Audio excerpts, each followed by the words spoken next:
Hello everyone, and welcome back to Old Man's Stories. I'm aware that many of you use these videos to fall asleep, so before you doze off, I thought it would be a fun idea if each of you could leave a comment letting me know which part of the world you're listening from. Also, give a like and subscribe to the channel if you're enjoying the episodes, okay?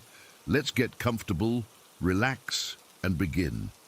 I need to tell you guys about something that happened to me back when I was working as a firefighter and EMT in rural Georgia. This was maybe 3 years ago now, but I still think about it almost every day. I've been going back and forth about sharing this, but I guess I need to get it out there because it completely changed how I look at this job. So we got dispatched to what the radio called a trail fall. Nothing too unusual for our area. We've got tons of hiking trails and rock formations where kids like to climb around. It was a Tuesday afternoon in late September, one of those perfect fall days where the leaves were just starting to turn and the air had that crisp bite to it. Beautiful day, really, which makes what happened feel even more surreal. The call came in around 2:30 in the afternoon. 2 teenage boys had been out climbing this popular rock face about 15 miles outside town. One of them had fallen and was seriously injured. My partner Jake and I grabbed the rig and headed out, expecting the usual broken bone or maybe a concussion. The location was pretty remote. You had to take the main highway for about 10 miles, then turn onto this winding dirt road that snaked through dense woods for another 5 miles before you even got close to the trailhead. When we pulled up, I could see another hiker waving us down frantically from the tree line. This guy was maybe in his 30s, looked like he'd been out for a day hike, and he was pale as a sheet. He kept saying, "Hurry, hurry," and pointing toward this narrow trail that disappeared into the woods. Jake grabbed our main trauma kit, and I got the backboard and spine immobilization gear.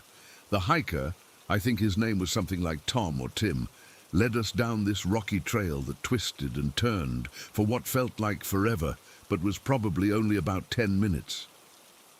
That's when we heard it. This low, guttural sound that wasn't quite moaning and wasn't quite crying. It was coming from somewhere up ahead, beyond this bend in the trail where the trees got really thick. The sound made my stomach drop because in this line of work, you learn to read pain through sound. And this was bad, really bad. We came around the bend and saw them. One kid was sitting against a tree, holding his friend who was on the ground. There was so much blood. I mean, I've seen my share of trauma scenes, but this was different. The ground around them looked like someone had dumped buckets of dark red paint everywhere. The kid who was hurt was maybe 16 or 17, wearing a torn blue hoodie that was now mostly crimson. His body was shaking uncontrollably, not just trembling, but these violent, full-body convulsions that told me we were dealing with massive blood loss and shock. The other boy, his friend, looked up at us with these wide, terrified eyes and just kept saying, "I tried to stop the bleeding. I tried to stop it over and over." His hands and clothes were covered in blood from trying to help. I could see he was in shock too, but he was still functional. The injured kid had apparently hit a broken tree stump when he fell from about 20 feet up. The stump had punctured his abdomen and done internal damage that I knew was way beyond what we could handle out there. I dropped down next to the injured boy and immediately started applying direct pressure to the wound, while Jake got on the radio to call for a helicopter. The bleeding was arterial. You could tell by the way it was pulsing out between my fingers despite the pressure I was applying. I've compressed plenty of wounds before, but this one felt different. It was like trying to hold back a river with your hands. That's when the kid looked directly at me. His face was this awful grayish-white color, and his lips had that blue tinge that tells you someone's not getting enough oxygen. He swallowed hard. I could see his throat working. And in this voice that was barely above a whisper, he stammered, "Am I going to die?" I've been asked that question before. It's part of the job. Usually I can give some reassuring answer about how we're going to take good care of them and get them to the hospital. But something about the way he said it, the raw terror in his voice, just hit me different. Maybe it was because he looked so young, or maybe it was because we were so far from help, but for a split second I couldn't find the words. I managed to tell him that I needed him to keep talking to me, that I was doing everything I could for him. Standard protocol stuff, keep the patient conscious and engaged. But inside, my mind was racing through our options, and none of them looked good. We were at least 40 minutes from the nearest hospital by ground. The dirt road was too narrow and rough for the ambulance to make good time, and I wasn't even sure a helicopter could land anywhere nearby with all the trees. There were about 30 seconds of silence after that. The only sounds were his labored breathing, the rustling of leaves in the wind, and Jake's voice on the radio getting increasingly frustrated as he tried to coordinate with dispatch. The friend had gone quiet too, just staring at us with this expression of complete helplessness. Then the injured kid whispered so quietly I almost didn't hear it. "I don't want to die." That's when it hit me, really hit me. Here I was, maybe 24 years old at the time, not much older than this kid, and his life was literally in my hands. We were out in the middle of nowhere with limited resources. Time was working against us, and this boy was depending on me and Jake to save him. The full weight of that responsibility just crashed down on me all at once. I kept my voice as steady as I could and started talking to him. I told him stupid jokes I remembered from training, asked him about school, tried to get him to focus on my gloves instead of what was happening to his body. Every second felt like we were standing on the edge of a cliff. I could feel his pulse getting weaker under my hands, could see his breathing getting more shallow. The bleeding wasn't stopping despite everything I was doing. Jake came back over and shook his head. The helicopter was grounded due to weather conditions I hadn't even noticed. Apparently, there was a storm system moving in from the west. Our only option was to get him to the road and transport by ambulance, but that meant carrying him almost half a mile on a backboard through rough terrain, and I wasn't sure he'd survive the trip. We worked together to get him stabilized as much as possible. I started an IV line while Jake got him secured to the backboard. The whole time, I kept talking to him, kept trying to keep him conscious. He told me his name was Michael, that he was a junior in high school, that he played football. Normal stuff, kid stuff. It made everything feel more real and more terrible at the same time. The friend helped us carry the backboard back to the trailhead. It was the longest 10 minutes of my life. Every time we hit a rough spot on the trail and the backboard jolted, Michael would cry out, and I'd see fresh blood seeping through the bandages. By the time we got him loaded into the ambulance, his pulse was thready and his blood pressure was dropping fast. Jake drove while I worked on Michael in the back. I pushed fluids, monitored his vitals, and kept talking to him, even though he was drifting in and out of consciousness. The drive to the hospital felt endless. Every pothole, every turn, every red light felt like it might be the thing that pushed him over the edge. We got him to the emergency room and turned him over to the trauma team. I gave my report to the doctor, vital signs, mechanism of injury, treatment provided, all the clinical stuff. Then Jake and I sat in the ambulance and filled out our paperwork while the medical team worked on him inside. About 2 hours later, one of the nurses came out to find us. Michael had made it through surgery. They'd managed to repair the internal damage and stop the bleeding. He was going to be okay. She said the surgeon wanted to thank us. Apparently our field treatment had made the difference between life and death. But here's the thing that stuck with me ever since. In that moment on the trail, when Michael looked at me and asked if he was going to die, I realized something about myself that I'd never had to confront before. I realized that I genuinely didn't know if I was cut out for this job. The responsibility was overwhelming. The stakes were so high, and there was so little margin for error. I kept thinking about that whispered, "I don't want to die," for weeks afterward. It wasn't just the words, it was the complete trust in his voice when he said it to me. Like somehow I had the power to make that promise for him. Like my competence and training and quick thinking could stand between him and death. I talked to Jake about it later, And he said he'd felt the same way on some of his early calls. Said it was normal to question yourself after something like that. But for me, it was more than just questioning. It was this fundamental moment where I understood what I'd signed up for in a way I never had before. Every call could be someone's worst day. Every decision could be the difference between a family getting good news or bad news at the hospital. I thought seriously about changing careers after that. Went through a few weeks where I was looking at other options, wondering if I wanted to keep putting myself in situations where someone's life depended on my ability to stay calm and make the right choices under pressure. The pay wasn't great, the hours were terrible, and the emotional toll was something I hadn't really anticipated when I first got into emergency services. But ultimately, I stayed. Something about that day showed me that this work matters in a way that most jobs don't. Michael got to go home to his family because Jake and I knew what we were doing when it counted. His friend didn't have to live with the memory of watching someone die because we were able to get there in time and provide the care he needed.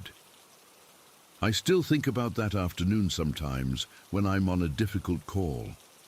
I remember the weight of responsibility I felt, the fear that I might not be enough, and the relief when we got him to safety. It reminds me why I do this job, even on the days when it feels like too much. Michael sent us a thank you card a few months later. He'd fully recovered and was back playing football, said he wanted to become a paramedic himself someday. That card is still pinned to the bulletin board at the station. I guess what I'm trying to say is that day changed something fundamental about how I see this work. It's not just about medical training and protocols, though those things matter. It's about being the person someone can count on when everything is falling apart. It's about making split-second decisions that someone else has to live with for the rest of their life. Every time I suit up for a shift now, I think about Michael and that moment of pure terror when I realized his survival might come down to whether I could keep my hands steady and my mind clear while his life was literally leaking out between my fingers. It's a responsibility I don't take lightly anymore. Some days it feels like too much, but most days it feels like exactly what I'm supposed to be doing. That's my story.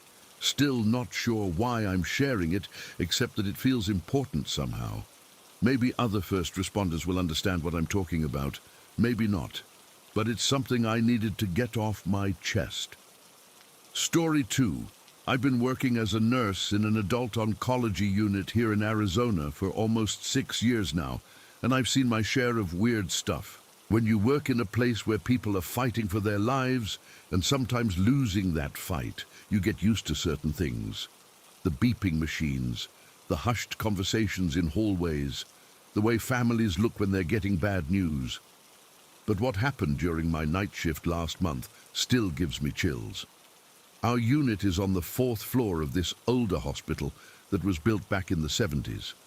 The place has that institutional feel.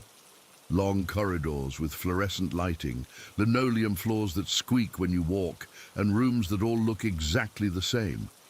We joke sometimes that the whole floor breathes technology because there's so much electronic equipment everywhere. 4 pumps, cardiac monitors, automated medication dispensers, digital thermometers, smart beds that adjust themselves. Everything is connected to something else, and honestly, most of us have gotten pretty good at troubleshooting when things go haywire. The thing about working oncology is that not everyone gets to go home. We do everything we can, but sometimes patients transition to comfort care, and sometimes they pass away right here in the hospital. It's part of the job, and you learn to handle it professionally. What you don't expect is for the electronics to start acting up every single time someone dies. This particular night shift started normally enough. It was a Wednesday in late October, around 11:15 at night, and I was assigned to the West Wing with 5 other nurses. We'd had a patient in room 423 who'd been with us for about 3 weeks. Sweet, elderly woman who'd been battling pancreatic cancer. Her family had made the decision to transition her to comfort care the day before, and she'd passed peacefully during the previous shift around 6:30 in the evening. The day shift nurses had already taken care of everything, contacted the family, called the funeral home, cleaned and prepared the room for the next admission. Standard procedure. The room gets a thorough cleaning, fresh linens, all the equipment gets checked and reset. By the time I came on shift, room 423 was ready for a new patient. Around midnight, we got a call that we'd be getting an admission from the emergency department. 70-year-old man with suspected lung cancer who needed observation overnight. Nothing unusual there. I grabbed the admission paperwork and headed to 423 to get everything ready. The room looked normal when I walked in. Clean, quiet, all the equipment lined up properly. The bed was made with crisp white sheets. The TV mounted on the wall was off, and the bedside table had the standard patient information folder and that universal remote control that operates everything. Lights, TV, radio, and the nurse call button. We call it the single control because it literally runs everything in the room from one device. I was just doing my usual pre-admission check, making sure all the equipment was working properly when the patient arrived via wheelchair from the ED. He seemed alert and oriented, though obviously tired and worried about what the tests might show. His wife was with him, and they both had that shell-shocked look that families get when cancer enters their vocabulary for the first time. I helped him get settled into bed and started going through my admission routine. Weight, vital signs, medication reconciliation, all the standard stuff. Then I picked up the remote control from the bedside table to show him how it worked. In oncology, patients spend a lot of time in bed, so we always make sure they know how to operate the TV and call for help if they need anything.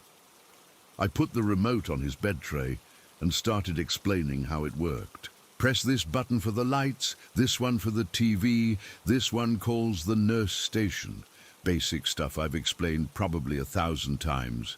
The patient nodded and said he understood, but then mentioned that he didn't really watch much TV anyway and would probably just try to sleep. That's when it happened. The second I placed that remote control on the bed, the TV turned on by itself. Not just turned on, it immediately started flipping through channels at this insane speed. Way faster than you could flip, even if you were holding the button down continuously. Channel after channel after channel, changing so rapidly that you couldn't even see what was on any of them. It was just this strobe effect of different colors and images flashing by. The patient looked startled and said something about not wanting the TV on. I reached for the remote to turn it off, but when I pressed the power button, nothing happened. The channels kept flipping at that impossible speed. I tried pressing it again, harder this time, thinking maybe the battery was low or something. Still nothing. Here's where it got really weird. I unplugged the remote control from the wall outlet where it was charging. In our rooms, these universal remotes plug into the wall when not in use, so they're always charged. But even after I disconnected it completely, the TV kept going. Channels still flipping, same crazy speed, like the remote was still sending signals even though it was in my hand and not plugged in. The patient and his wife were both staring at the TV with these confused expressions. I felt my face getting hot because I couldn't explain what was happening. And here I was, trying to make a good first impression with a new admission. I walked over to the TV itself and pressed the power button directly on the screen. Finally, it turned off. I apologized and told them that sometimes the electronics in the hospital act up, which is true enough. Old building, lots of equipment, interference happens, but I'd never seen anything quite like that before. I made a mental note to put in a work order for the remote control and figured that would be the end of it. I finished getting the patient settled and headed back to the nurse's station to chart his admission. That's when I ran into one of my co-workers coming out of the supply room. She looked frustrated and was carrying a different remote control in her hand. She saw me and rolled her eyes. Said she'd just had to swap out the remote in room 427 because it was acting crazy. The TV had turned on by itself and wouldn't respond to the remote at all. She'd had to manually turn it off and get a replacement from our backup supplies. Room 427. That was where we'd lost a patient 2 nights ago. Another comfort care situation. Elderly gentleman who'd passed around 3 in the morning. I told her about what had just happened in 423, and we both got quiet. It's not like we hadn't noticed electronics acting weird before, especially in rooms where patients had recently passed away. But having it happen to both of us on the same night, in rooms where people had died within the last few days, felt different. We were standing there comparing notes when one of the other nurses came walking quickly down the hall toward us. She looked annoyed and was shaking her head. Before we could even ask, she started telling us about room 419. The volume on the TV had suddenly jumped to maximum for no reason, scaring the patient and his family. She'd turned it down, but 5 minutes later it happened again. Then the overhead lights had started flickering. Room 419. We'd had a patient there who'd passed last week. By this point, we were all looking at each other with that expression you get when something weird is happening, but you're not sure if you should be worried or just annoyed. Then the call lights started going off. First, it was room 421. I walked down there expecting to find a patient who needed pain medication or help getting to the bathroom. Instead, I found an empty room. The patient had been discharged that morning and the room was supposed to be unoccupied. But the call light was on, and when I pressed the button to turn it off, it immediately turned back on. I tried it 3 more times. Same thing every time. Press the button, light goes off for maybe 2 seconds, then comes right back on. I ended up having to go to the main electrical panel and flip the breaker for that room to get it to stop. As I was walking back from the electrical room, I heard one of the other nurses calling my name from down the hall. She was standing outside room 417, looking confused. Said she'd heard water running and thought maybe a patient was having trouble in the bathroom. But when she went to check, the room was empty and the bathroom sink was running full blast. Nobody had been in that room for hours. That's when I started to feel that prickly sensation on the back of my neck. You know the feeling, when your brain is trying to process something that doesn't make logical sense, but your gut is telling you that something is definitely not right. I helped her turn off the sink, and we both stood there for a minute listening to the quiet. The hospital at night has its own particular sound, the hum of ventilation systems, distant beeping from various machines, the occasional footstep in the hallway.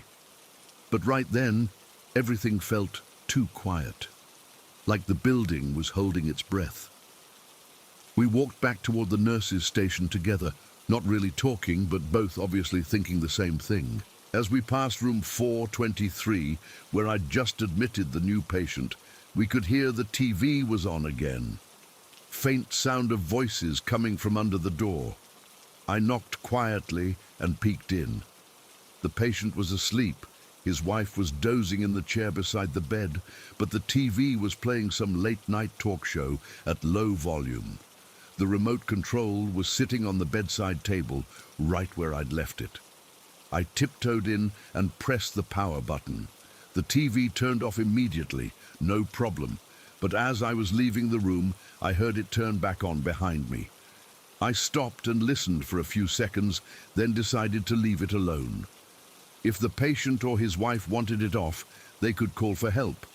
The rest of the shift was like that. Every hour or so, something electronic would malfunction. TVs turning on and off, call lights activating in empty rooms, IV pumps beeping for no reason, automatic doors opening when nobody was nearby. And it wasn't random. It was always in rooms where we'd recently lost patients. By around 4 in the morning, all of us working that night had started to notice the pattern. We didn't talk about it directly, because what were we going to say? That the hospital was haunted? That the electronics were being controlled by ghosts? It sounds ridiculous when you put it like that. But the thing is, when you work in healthcare, especially in oncology, you develop a different relationship with death. You see it up close on a regular basis. You watch people take their last breath. You see the exact moment when someone transitions from being alive to being gone. And sometimes you start to wonder if that transition is really as final as we'd like to believe. Around 5:30 in the morning, things started to calm down. The random electronic glitches became less frequent, and by the time the day shift arrived at 7, everything seemed back to normal. We gave our reports to the incoming nurses, mentioned the equipment issues, and headed home like any other night. But here's what still gets me. Over the next few weeks, I started paying more attention to when these electronic problems happened.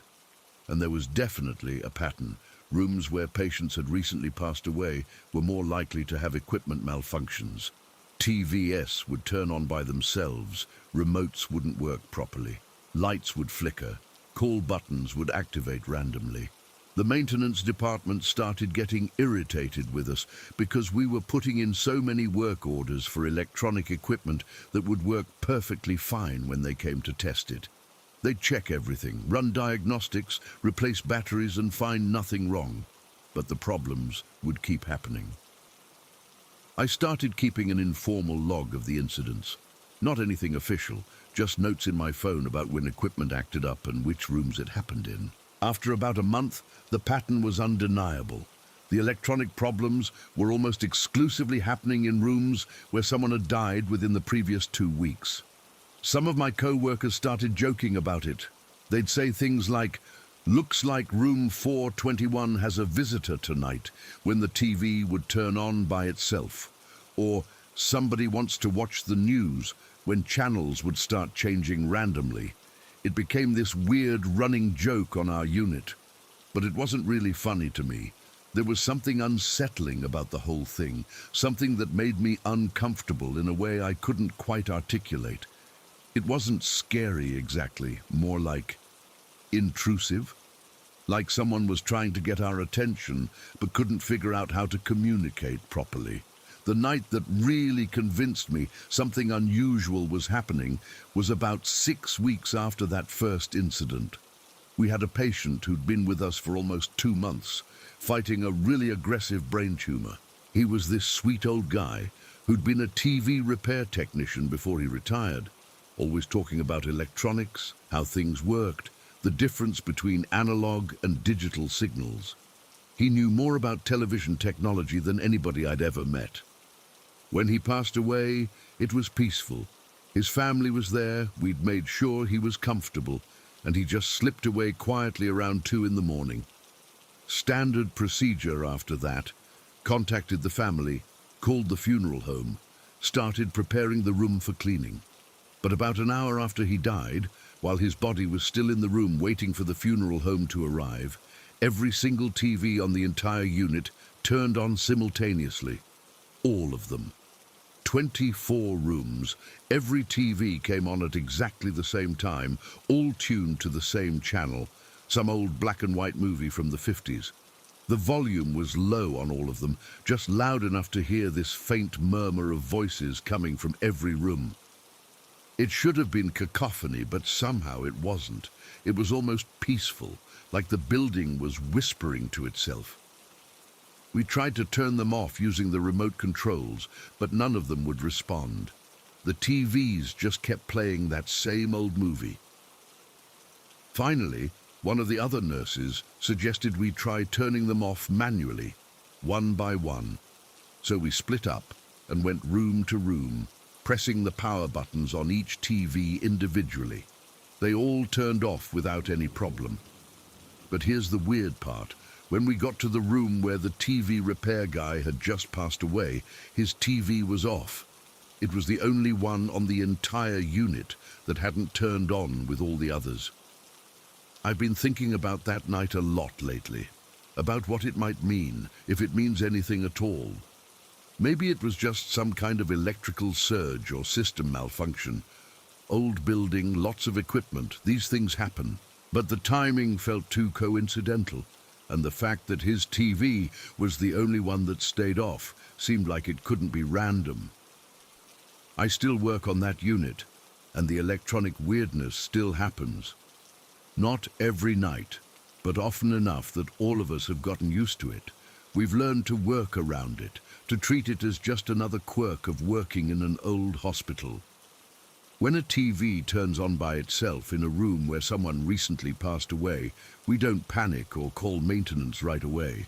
We just turn it off manually and move on with our shift. But sometimes, late at night, when the unit is quiet and I'm doing my rounds, I'll hear a TV playing softly in a room that should be empty. And instead of feeling scared or annoyed, I feel something else, something that's hard to describe, like recognition, maybe. Like the building itself is trying to tell us that some part of the people we've lost is still here, still trying to connect, still trying to let us know they're okay. I don't know if I believe in ghosts or spirits or any of that stuff, but I do believe that hospitals are different from other places. They're where people face their mortality, where families say goodbye, where the boundary between life and death gets crossed every single day. And maybe, sometimes that boundary isn't as solid as we think it is. Maybe the electronics acting up is just old wiring and outdated equipment, or maybe it's something else entirely. Either way, we've learned to live with it because at the end of the day, taking care of patients is more important than understanding why the TV keeps turning itself on. Story 3. I need to share something that happened to me when I was 14, and honestly, I'm still trying to make sense of it years later. This was back when my family used to visit my Oma and Opa's house in Kauai, Hawaii every summer. Their place was this old plantation-style home that had been in our family for decades, and it always had this weird atmosphere at night that I could never quite put my finger on. The house itself was pretty typical for that area. Single-story, wooden construction with these big windows that let in the trade winds. It sat on about 2 acres of land, surrounded by sugarcane fields, and had this long gravel driveway that crunched under your feet when you walked on it. During the day, the place felt normal enough, tropical, peaceful, the kind of spot where you could sit on the lanai and watch the sun set over the mountains. But at night, especially when I was the only one still awake, there was this feeling I can only describe as a light weight pressing down on everything. Not oppressive exactly, but like the air itself had gotten thicker somehow. I'd always been a night owl, even as a kid, and I loved staying up late on their old desktop computer in this narrow little room they'd set up as an office. The computer room was at the back of the house, connected to the main living area by this short hallway that led past my grandparents' bedroom. It was cramped in there, just enough space for the desk, the computer, and the chair I'd sit in for hours, playing games or browsing the early internet.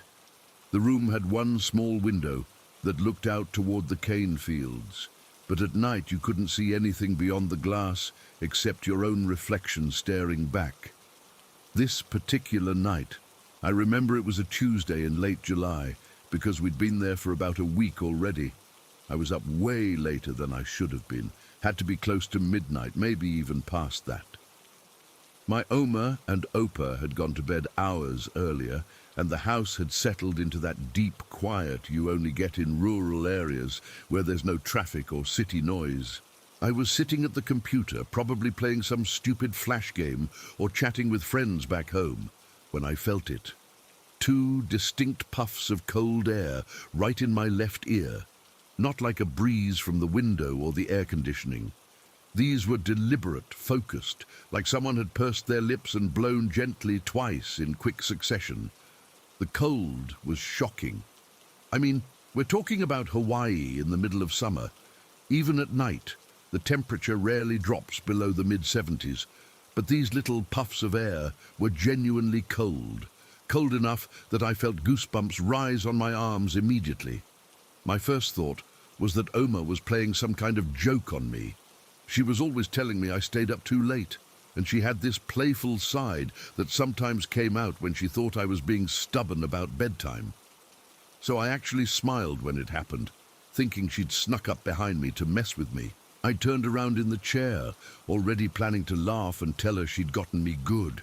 But when I looked behind me, the hallway was completely empty. just the narrow corridor leading back toward the main part of the house, dimly lit by the small nightlight my Opa kept plugged into the wall outlet near their bedroom door.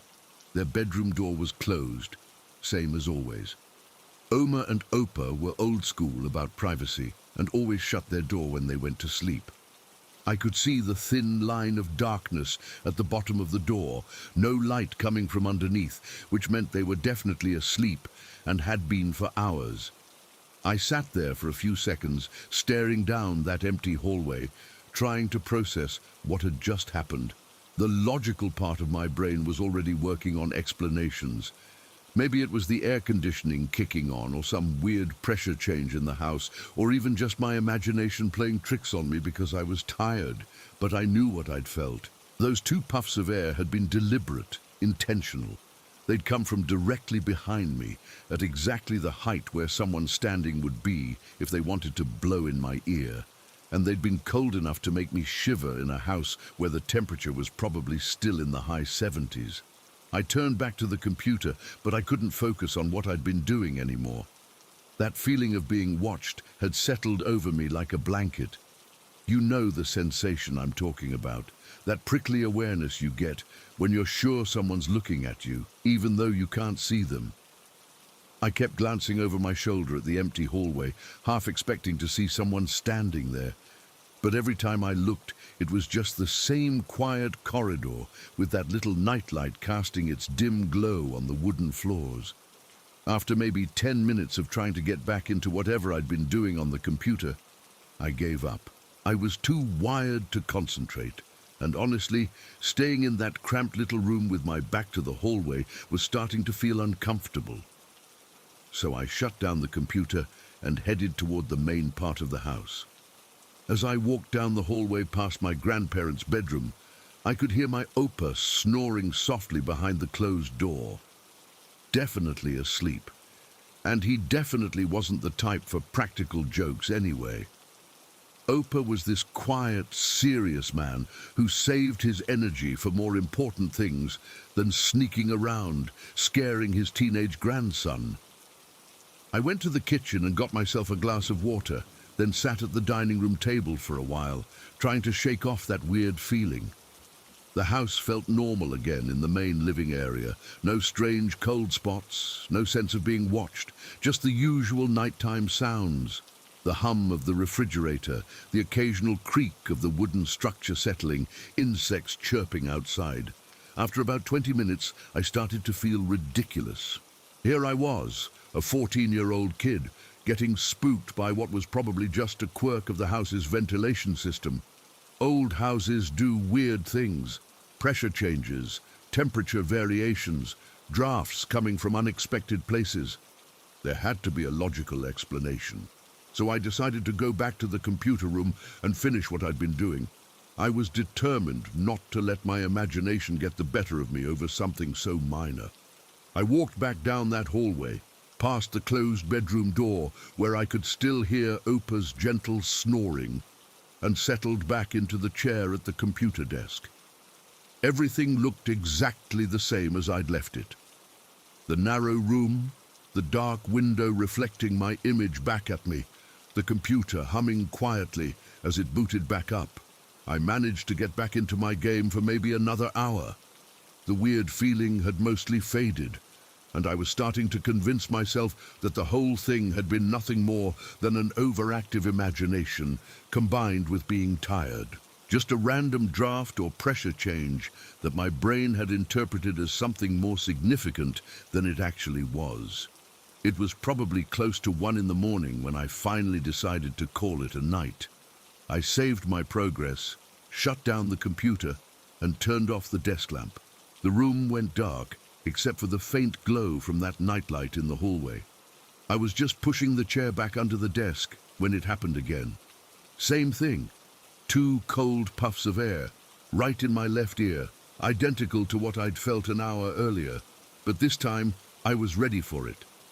I spun around immediately, fast enough that if someone had actually been standing behind me, I would have caught them. But again, nothing. Empty hallway, closed bedroom door, the sound of Opa still snoring peacefully. But here's what really got to me this time. The cold wasn't just in my ear.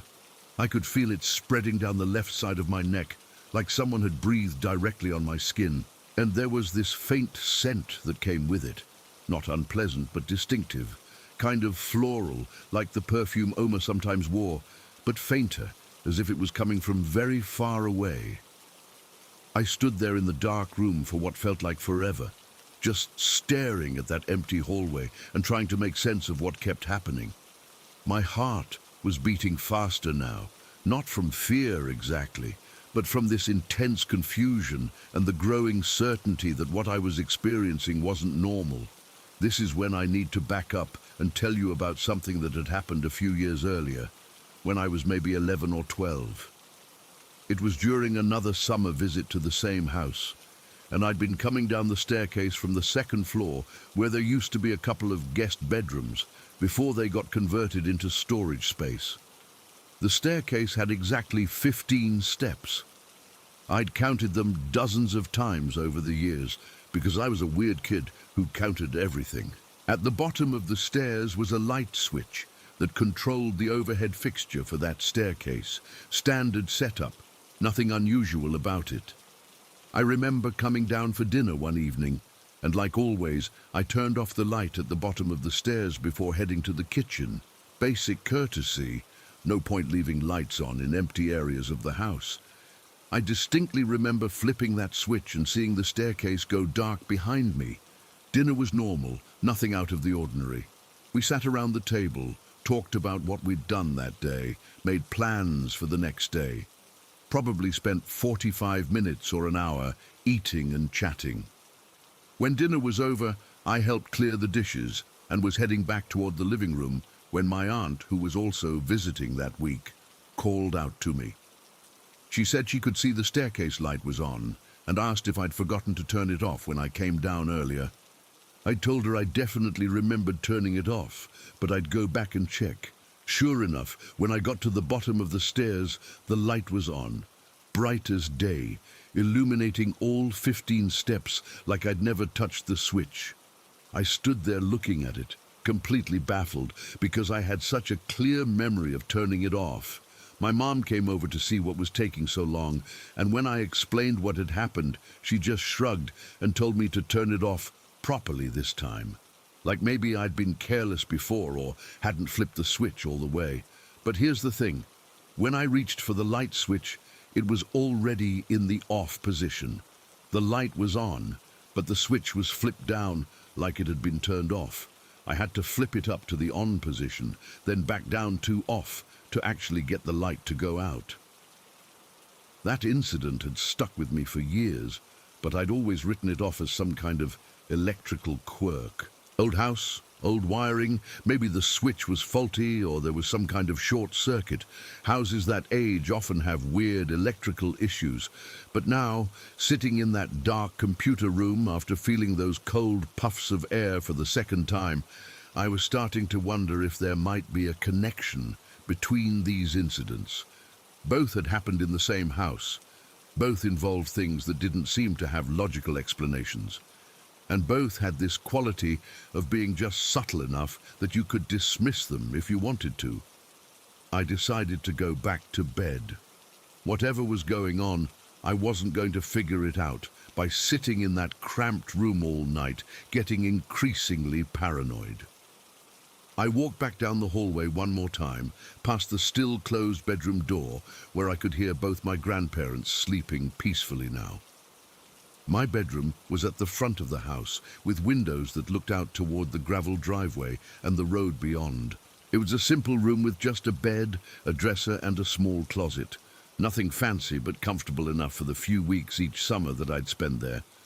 I got ready for bed and lay down, but sleep was pretty much impossible. Every little sound the house made seemed amplified. The wooden floors creaking as the temperature changed, the wind moving through the trees outside, even the distant sound of cars occasionally passing on the road seemed louder than usual. I kept thinking about those cold puffs of air and trying to come up with rational explanations. Maybe there was a vent or air conditioning duct positioned in a way that could create that effect. Maybe the old house had settling issues that caused strange pressure changes. Maybe I was just overtired and my senses were playing tricks on me.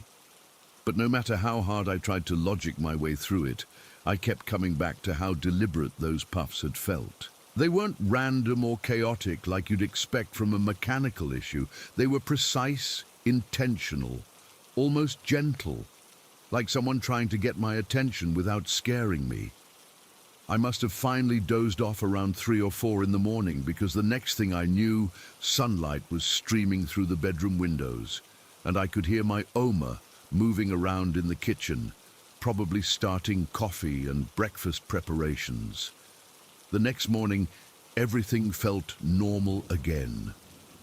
The house had that comfortable, familiar atmosphere it always had during the day.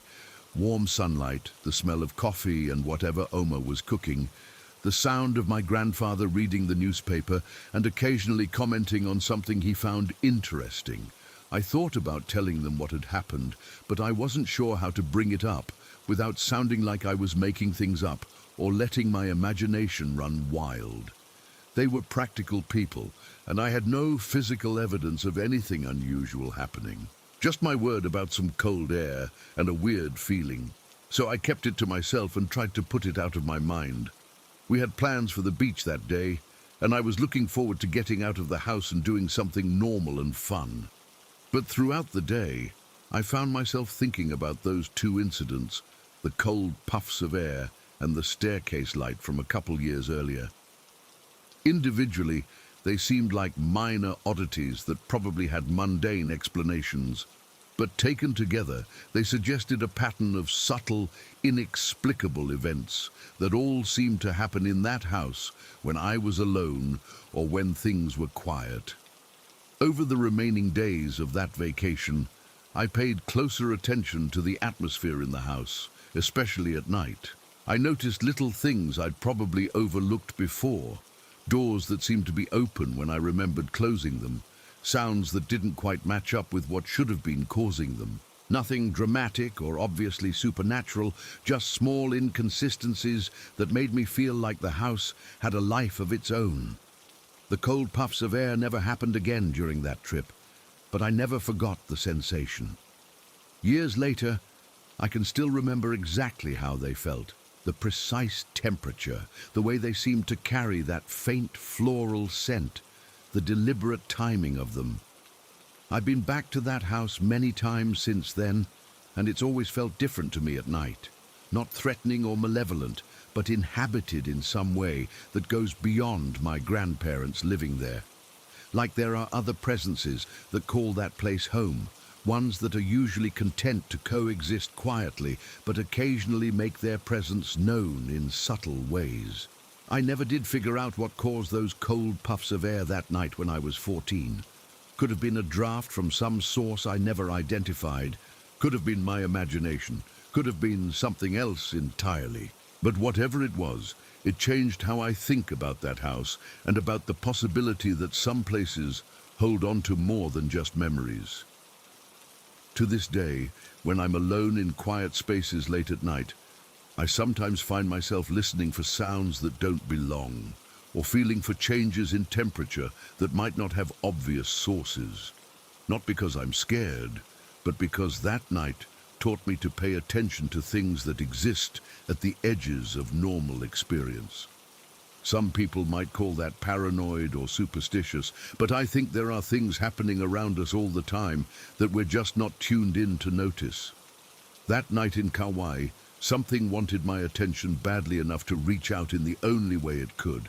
And even though I never figured out what it was or what it wanted, I'm glad I was paying attention when it happened. Story 4. This happened back in 2007, and I'm still trying to wrap my head around it.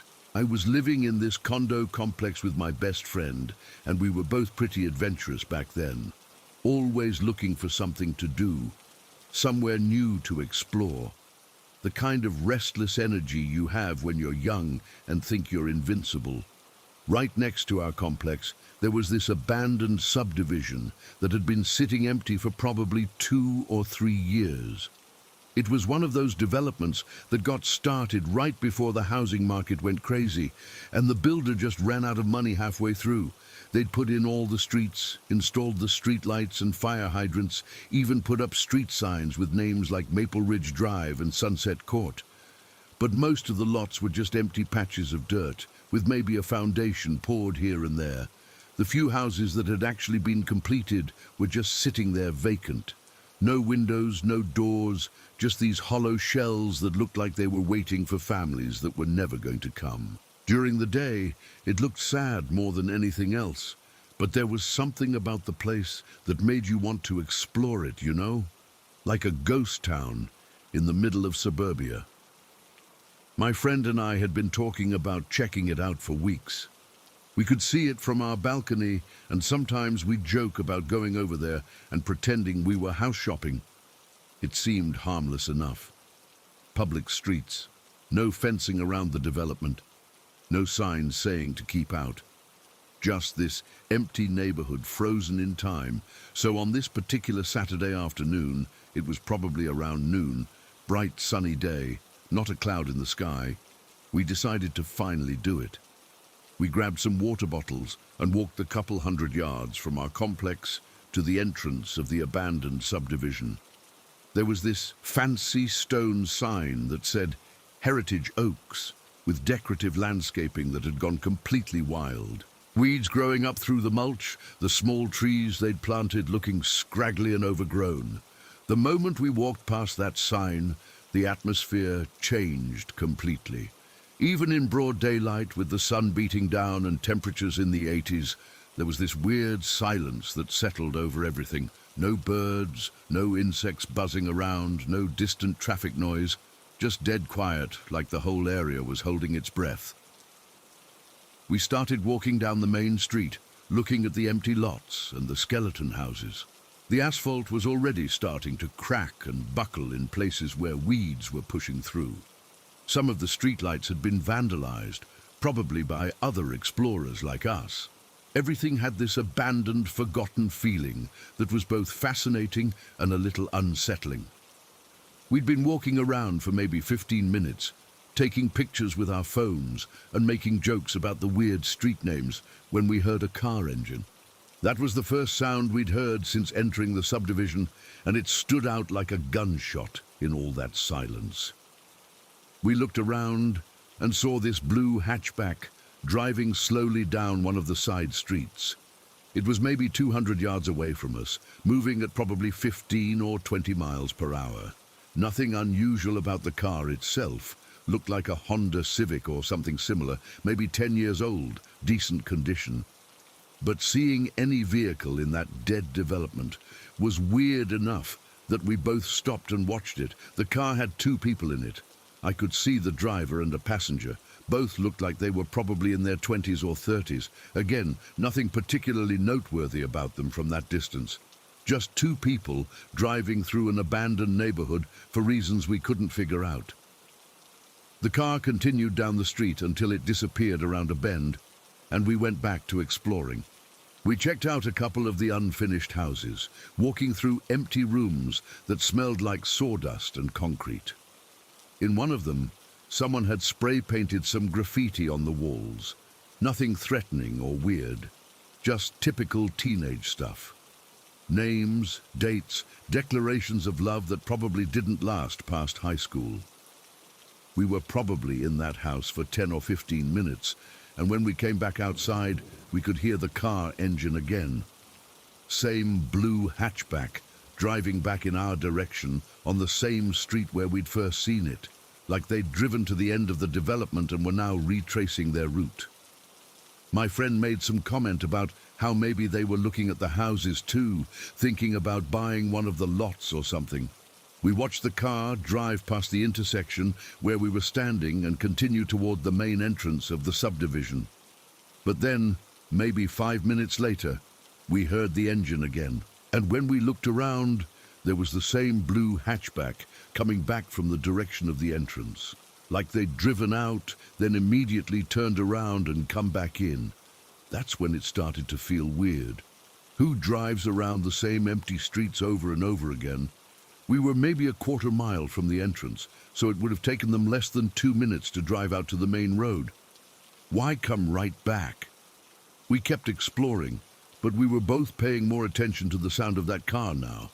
And sure enough, every few minutes we'd hear it again.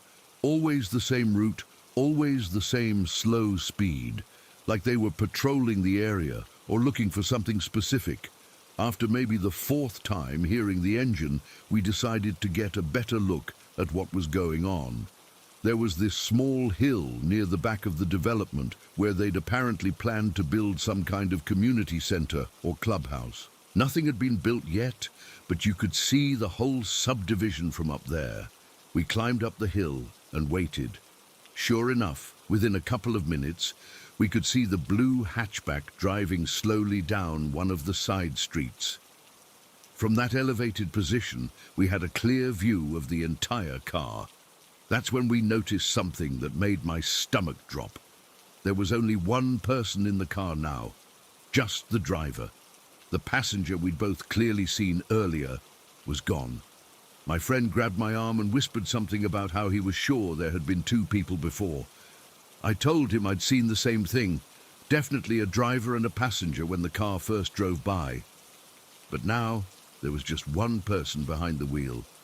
We watched the car complete its circuit around the subdivision and disappear behind some trees near the entrance. My friend and I looked at each other with these confused expressions, trying to figure out what we'd missed. Had the passenger gotten out somewhere? But where? There was nowhere to go in that empty development except back to the main road, and we would have seen anyone walking around. We waited on that hill for maybe 10 more minutes, but the car didn't come back. The subdivision returned to that eerie silence we'd noticed when we first arrived. No engine noise, no movement, just empty streets and unfinished houses baking in the afternoon sun. We decided to head back toward our complex, but we took a route that would let us see the main entrance to the subdivision. As we were walking down the main street toward the Heritage Oaks sign, we saw something that made us both freeze in our tracks. The blue hatchback was parked at the intersection just before the entrance. Engine running, brake lights on, just sitting there motionless, like it was waiting for something. And there was definitely only one person in the car. The driver was visible through the rear window, but the passenger seat was empty. No question about it this time. We were maybe 50 yards away and could see clearly into the vehicle. We stood there staring at that car for what felt like forever, but was probably only 30 seconds. The whole situation felt wrong in a way I couldn't articulate. Why park right there at the entrance? Why keep the engine running? And where the hell had the passenger gone? My friend whispered the question I was thinking. Wasn't there another person in that car when we first saw it? I nodded, because I was absolutely certain there had been. I could picture them both clearly, the driver and someone sitting in the passenger seat.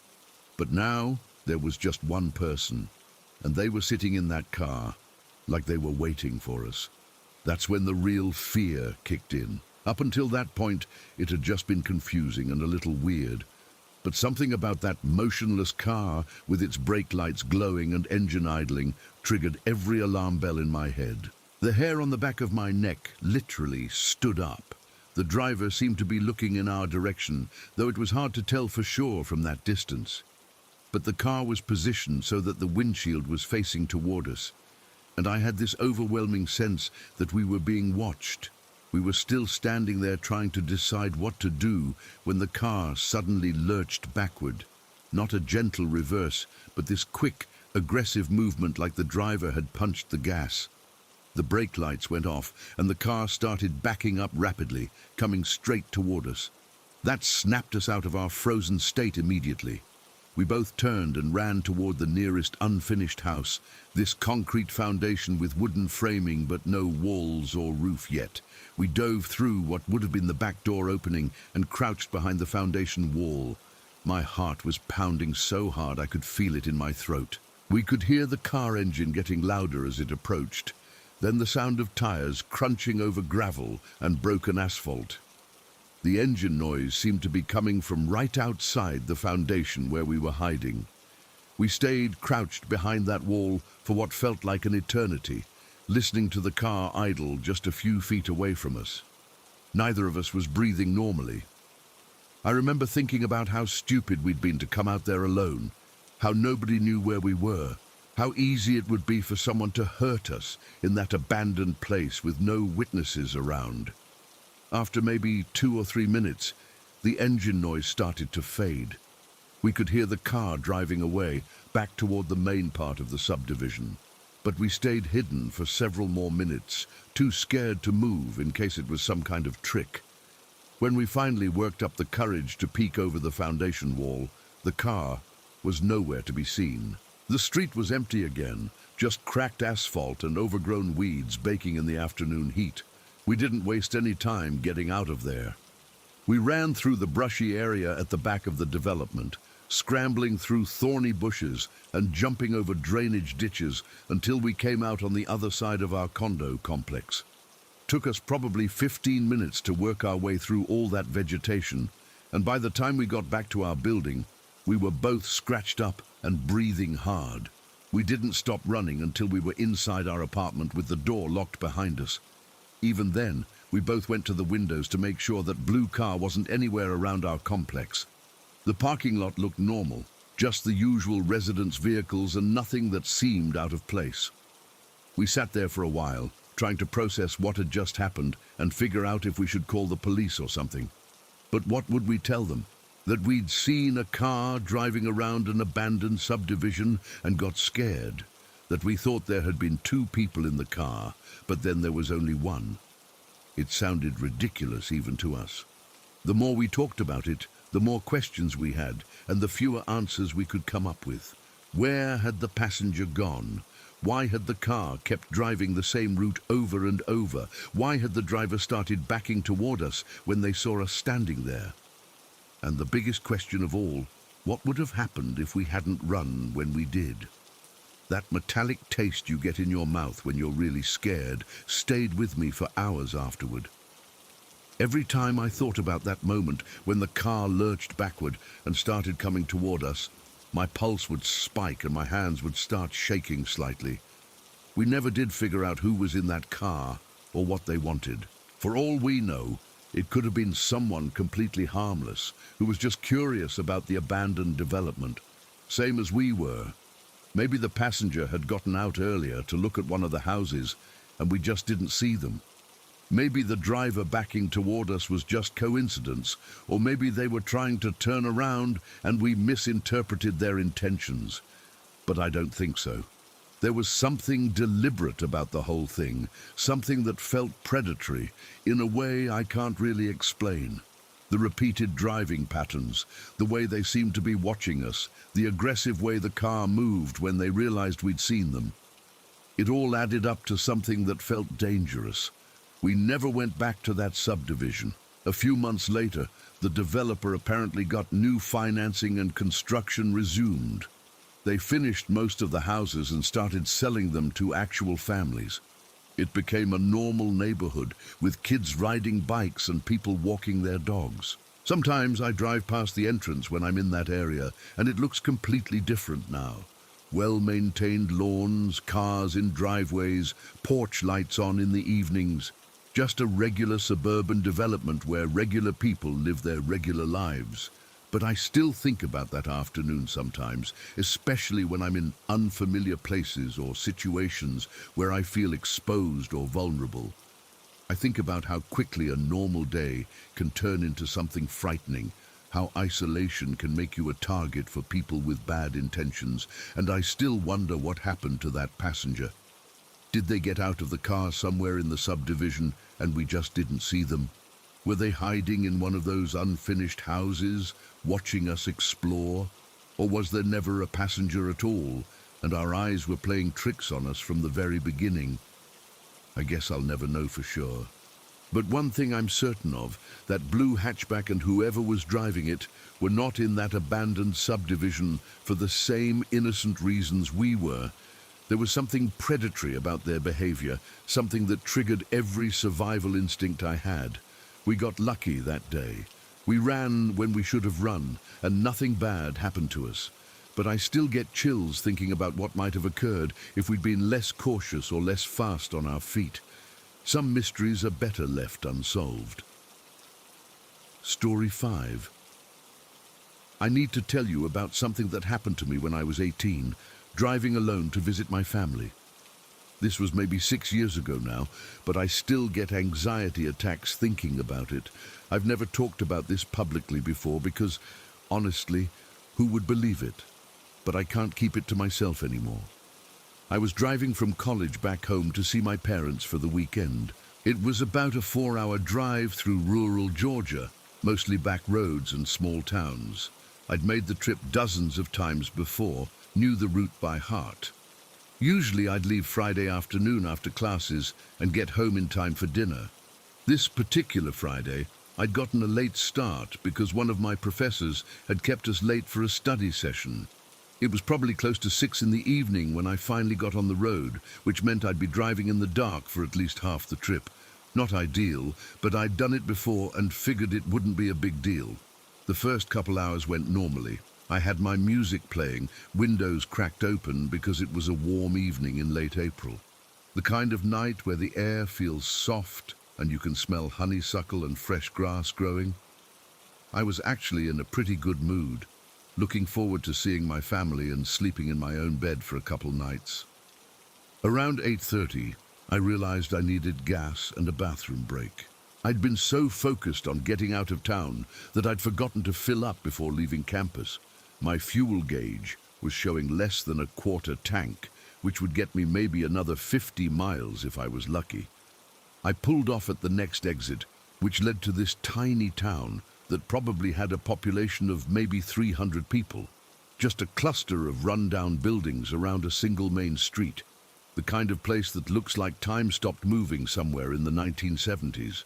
Most of the storefronts were empty or boarded up, and the few businesses that were still operating looked like they were barely hanging on. The gas station was at the far end of the main street, an old building with those ancient pumps that looked like they'd been there since my parents were kids. But the lights were on, and there were a couple other cars parked there, so at least it was open. I pulled up to one of the pumps and started filling my tank. That's when I noticed him. This guy in his 20s, maybe 25 at the most, standing near the entrance to the store. He was just hanging around outside, not doing anything specific, but something about him immediately made me uncomfortable. Hard to explain exactly what it was. Maybe the way he was standing, or the way his eyes kept scanning the parking area like he was looking for something. He was wearing jeans and a dark-colored t-shirt. Nothing unusual about his clothes. Average height, average build, nothing that would make him stand out in a crowd. But there was something about his demeanor that set off alarm bells in my head. The way he was watching people, the way he seemed to be studying the cars and who was driving them. When I got out to pump gas, he noticed me right away. I could feel his eyes on me as I walked around to the fuel door, and when I glanced over at him, he was staring directly at me with this weird smile. Not friendly, not flirtatious, just this closed-mouth expression that made my skin crawl. I finished pumping gas as quickly as I could and went inside to pay and use the restroom. The store was typical for a place like that. Cramped aisles, dim fluorescent lighting, coolers along the walls filled with sodas and energy drinks. I grabbed a Coke and headed to the counter to pay for gas and my drink. The guy had followed me inside and was wandering around the store, pretending to browse, but really just keeping track of where I was. He'd walk down one aisle, then move to another, always staying close enough that I could see him in my peripheral vision. When I stopped at the cooler to get my drink, he opened the cooler right next to mine and just stood there with the door open, not taking anything out. I paid for everything and headed toward the restroom at the back of the store. It was one of those single-occupancy bathrooms with a lock on the door, which made me feel slightly better. At least, I could secure the door behind me and have a minute to think about what was going on. While I was in the bathroom, I could hear footsteps in the hallway outside.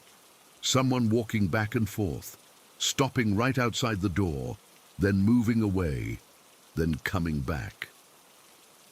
The footsteps had this deliberate quality, like whoever it was wanted me to know they were there. When I came out of the bathroom, he was standing at the end of the hallway, blocking my path back to the main part of the store. He was maybe 10 feet away from me, close enough that I could see his face clearly under the harsh overhead light. He said hello to me, but he was standing way too close, and his voice had this weird tone that made every instinct I had scream that something was wrong. Too familiar, too intimate, like we knew each other when we definitely didn't. I mumbled something back and tried to walk past him toward the front of the store. He moved to stay in front of me, not aggressively, but enough to make it clear that he was intentionally blocking my way. Started asking me questions about where I was from, where I was going, was I traveling alone. Normal conversation topics, but the way he was asking them felt predatory, like he was gathering information he planned to use somehow. I gave him vague, polite answers and kept trying to get past him, but he kept positioning himself to stay between me and the exit. The whole interaction probably only lasted 30 seconds, but it felt like forever. My heart was starting to beat faster, and I could feel adrenaline kicking in. Finally, I just said I needed to get going and pushed past him toward the front of the store. He let me go, but I could feel him following behind me as I walked toward the checkout counter. That's when I realized the cashier wasn't there. The register area was completely empty, no employee anywhere in sight. I looked around the store, thinking maybe they'd stepped away for a minute, but I couldn't see anyone. Just me and this guy who was making me increasingly nervous. He came up close behind me while I was standing at the empty checkout counter, close enough that I could feel his breath on the back of my neck. He was looking toward the front windows like he was expecting someone, and that's when the real panic set in. I abandoned whatever I was going to buy and headed straight for the exit. I needed to get back to my car and get out of there immediately. Every survival instinct I had was telling me that staying in that store any longer was dangerous. He followed me outside, staying just a few steps behind as I walked quickly toward my car. I could hear his footsteps on the concrete, matching my pace. When I sped up, he sped up. When I slowed down to fumble with my keys, he slowed down too. I got to my car and was trying to unlock the door when I felt him grab the sleeve of my jacket. Not hard enough to hurt me, but firm enough to stop me from getting in the car. I spun around to face him, and he was standing way too close, still wearing that creepy smile. I yanked my arm away from him and managed to get my car door open. That's when I saw 2 more men coming around the corner of the gas station building, walking quickly toward us. They weren't running, but they were moving with purpose, like they had somewhere specific they needed to be. That's when everything clicked. This wasn't a random encounter or some guy being overly friendly. This was coordinated. The missing cashier, the guy following me around the store, asking questions about whether I was traveling alone, and now 2 more men appearing right when I was trying to leave. I jumped in my car and immediately hit the lock button. My hands were shaking so badly I could barely get the key in the ignition, but I managed to start the engine. As I was backing out of the parking space, I could see all 3 men converging on where my car had been parked. They weren't casual about it anymore. They were moving fast, like they'd realized their window of opportunity was closing. The original guy actually reached out toward my car as I was pulling away, and for a second, I thought he was going to try to grab the door handle. I floored the gas pedal and took the turn out of the parking lot fast enough that my tires squealed. In my rearview mirror, I could see the 3 of them standing in the parking lot, watching my car disappear down the road. They weren't chasing me or getting in a vehicle to follow, but they were definitely watching. My heart was pounding so hard, I thought it might explode. I was breathing in these shallow, panicked gasps, and my hands were gripping the steering wheel so tight my knuckles were white. The adrenaline dump was so intense, I felt dizzy and nauseous. I drove for maybe 10 minutes before I felt safe enough to pull over and call the police. I found a well-lit truck stop with lots of people around and parked near the main entrance where anyone could see me. My hands were still shaking as I dialed 911. The The dispatcher was professional and asked me all the standard questions about what had happened and where. I gave them the name of the town and described the gas station as best I could. They said they'd send a patrol car to check it out and asked if I wanted to file a report. I told them yes, absolutely I wanted to file a report. Whatever those men had been planning, it wasn't legal and it wasn't harmless. The way they'd worked together, the questions about whether I was alone, the fact that the cashier had conveniently disappeared right when things got weird. It all pointed to something that could have ended very badly for me. The dispatcher stayed on the phone with me until a patrol car arrived at the truck stop where I was waiting. The officer was this middle-aged guy who took my statement and seemed to take the whole thing seriously. He said they'd gotten reports before about suspicious activity at some of the more remote gas stations in the area. He told me that what I'd described sounded like it could have been an attempted abduction or robbery, possibly both. The coordinated behavior, the questions about my travel plans, the missing cashier, he said those were all red flags that suggested I'd stumbled into something that was planned in advance. About an hour later, he got a call on his radio and told me that officers had gone to the gas station I described. The place was closed and locked up, even though it had been open and occupied when I was there less than 2 hours earlier. No sign of the men I described, no cashier around to explain what had happened. The officer said that was suspicious in itself. Gas stations in small towns usually keep regular hours and don't just suddenly close without explanation. He took down detailed descriptions of the 3 men and said they'd increase patrols in that area for the next few weeks. He also gave me some advice that I've never forgotten. He said to always trust my instincts when something feels wrong, even if I can't logically explain why. He said predators count on people being polite and not wanting to seem rude, and that hesitation can be dangerous in situations like what I'd just experienced. I finally made it home around midnight, about 4 hours later than I'd originally planned. I was exhausted and emotionally drained, but I couldn't sleep for hours. Every time I closed my eyes, I kept thinking about what might have happened if I hadn't listened to that voice in my head telling me to get out of there. The next day, I went and bought a knife to keep in my car. Not a big intimidating weapon, just a small folding knife that I could carry legally.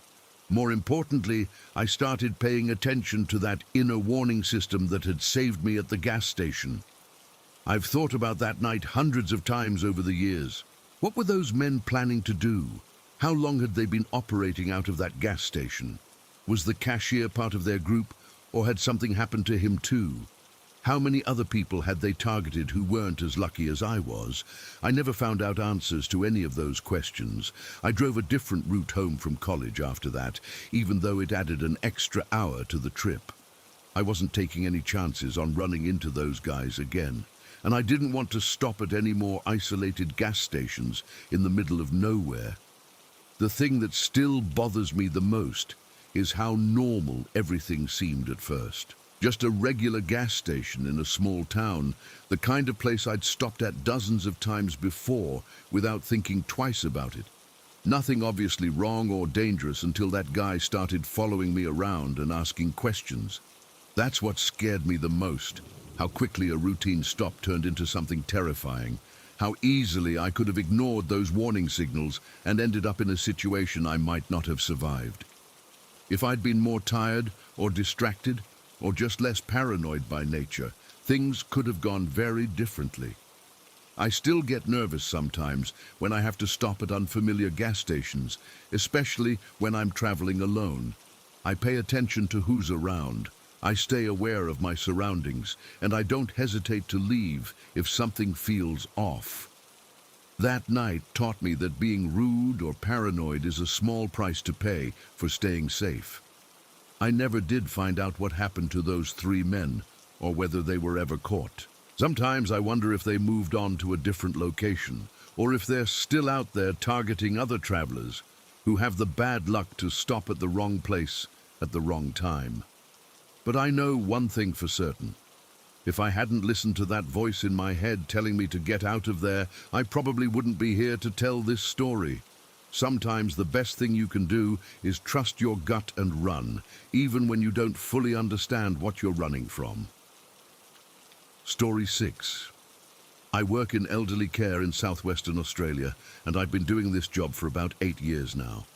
You get close to some patients, you know, especially the ones who are there for months, going through treatments, fighting battles that most people can't even imagine.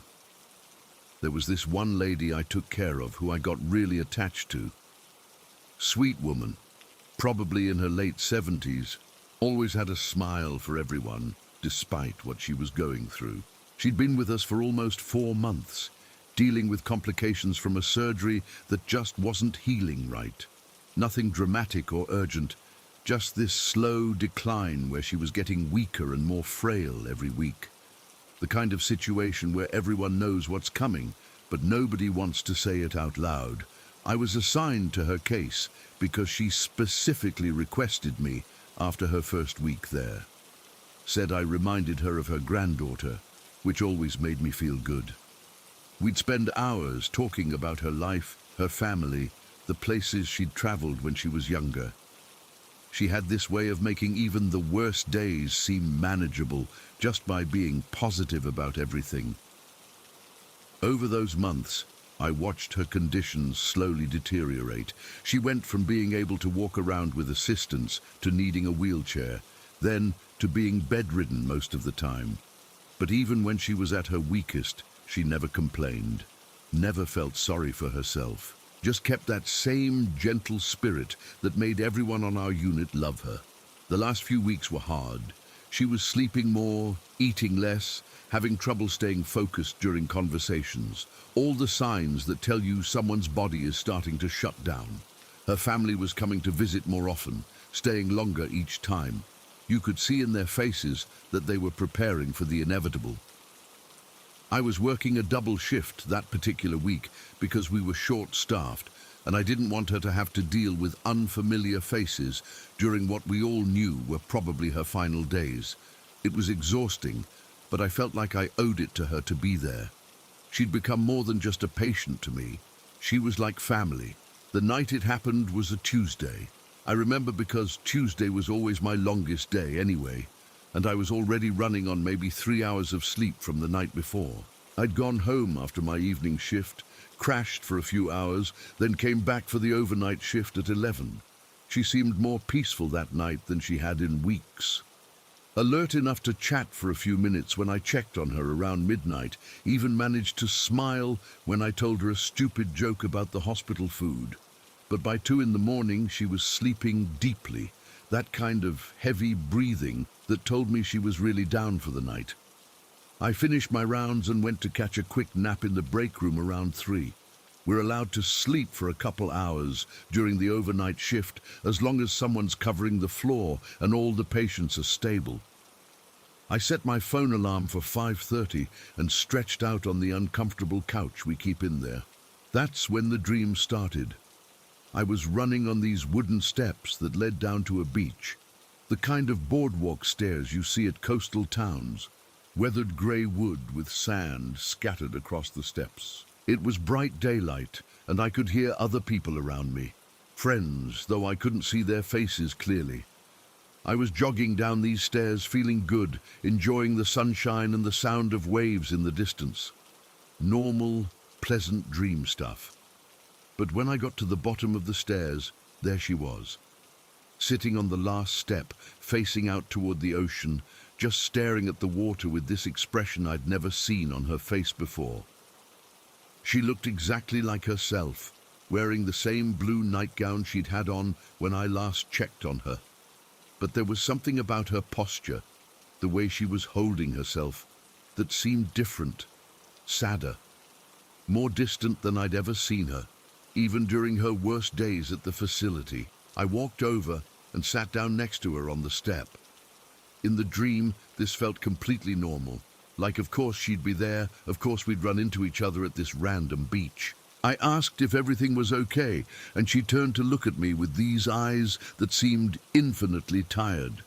She told me no, Everything wasn't okay, but she didn't elaborate, just went back to staring at the water. We sat there in silence for what felt like a long time, just watching the waves come in and go back out. I could smell the salt air, feel the warmth of the sun on my skin, hear seagulls calling in the distance. Then the dream shifted, the way dreams do. Suddenly, I wasn't at the beach anymore. I was lying face down in my own bedroom at home, completely paralyzed. I couldn't move my arms, couldn't turn my head, couldn't even open my eyes properly. That horrible feeling you get sometimes in dreams, where you're trying to move but your body won't respond. I was lying there struggling to move when I heard her voice behind me, that same gentle tone she always used when she was trying to comfort someone, but with this urgency underneath that I'd never heard before. She said my name, then asked if I knew she'd been hurt. The way she said it sent this chill through me that I can still feel when I think about it. Not hurt like she was in pain, but hurt like something bad had happened to her. Like she was trying to tell me something important but couldn't find the right words. Then I felt these hands on my back. Two distinct pressure points right between my shoulder blades, like someone was leaning over me and placing their palms flat against my back. The hands felt small and frail, exactly like hers did in real life when she'd grab my arm to steady herself getting out of bed. But these hands weren't gentle. They were pushing down on my back with increasing pressure, like they were trying to force me through the mattress and onto the floor. The pressure kept building until it felt like someone was trying to crush me into the bed. I was struggling to breathe, fighting against this weight pressing down on me, when I finally managed to wake up. But waking up was weird, like coming up from deep water, that disorienting sensation where you're not sure what's real and what was the dream. I sat up on the break room couch, gasping and covered in sweat. My heart was pounding, and I had this terrible feeling in my stomach, like something was wrong, but I couldn't figure out what. The digital clock on the wall showed it was just past 4 in the morning, still more than an hour before my alarm was supposed to go off. I sat there for a few minutes, trying to shake off the lingering effects of that dream.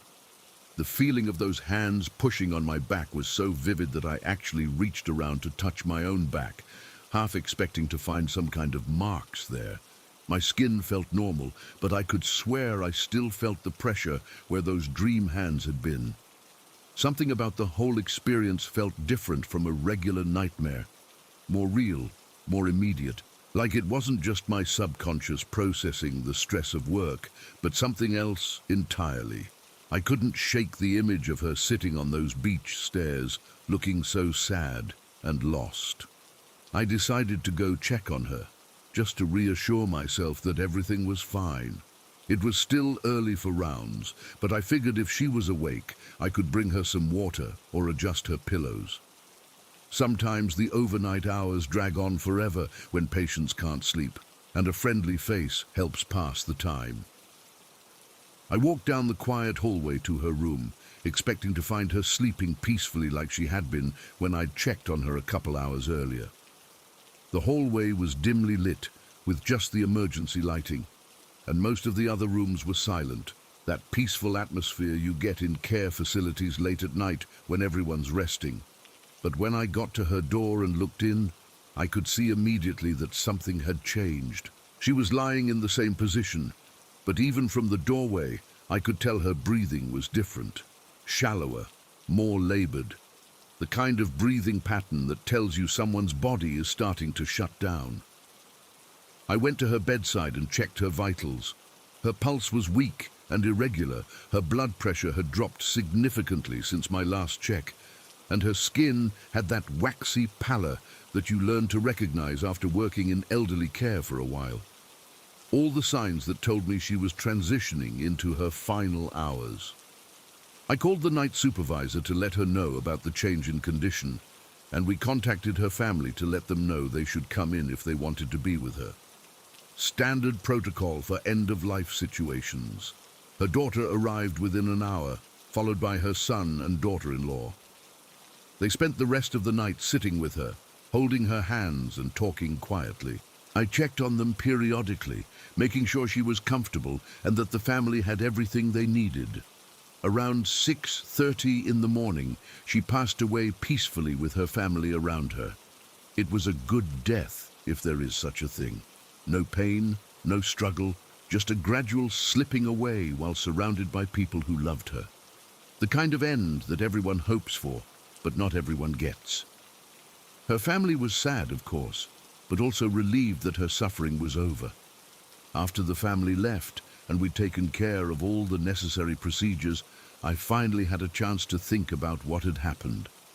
The timing was what got to me. I'd had that vivid dream about her being hurt. At almost exactly the same time, her condition had taken that final turn for the worse. Maybe it was just coincidence.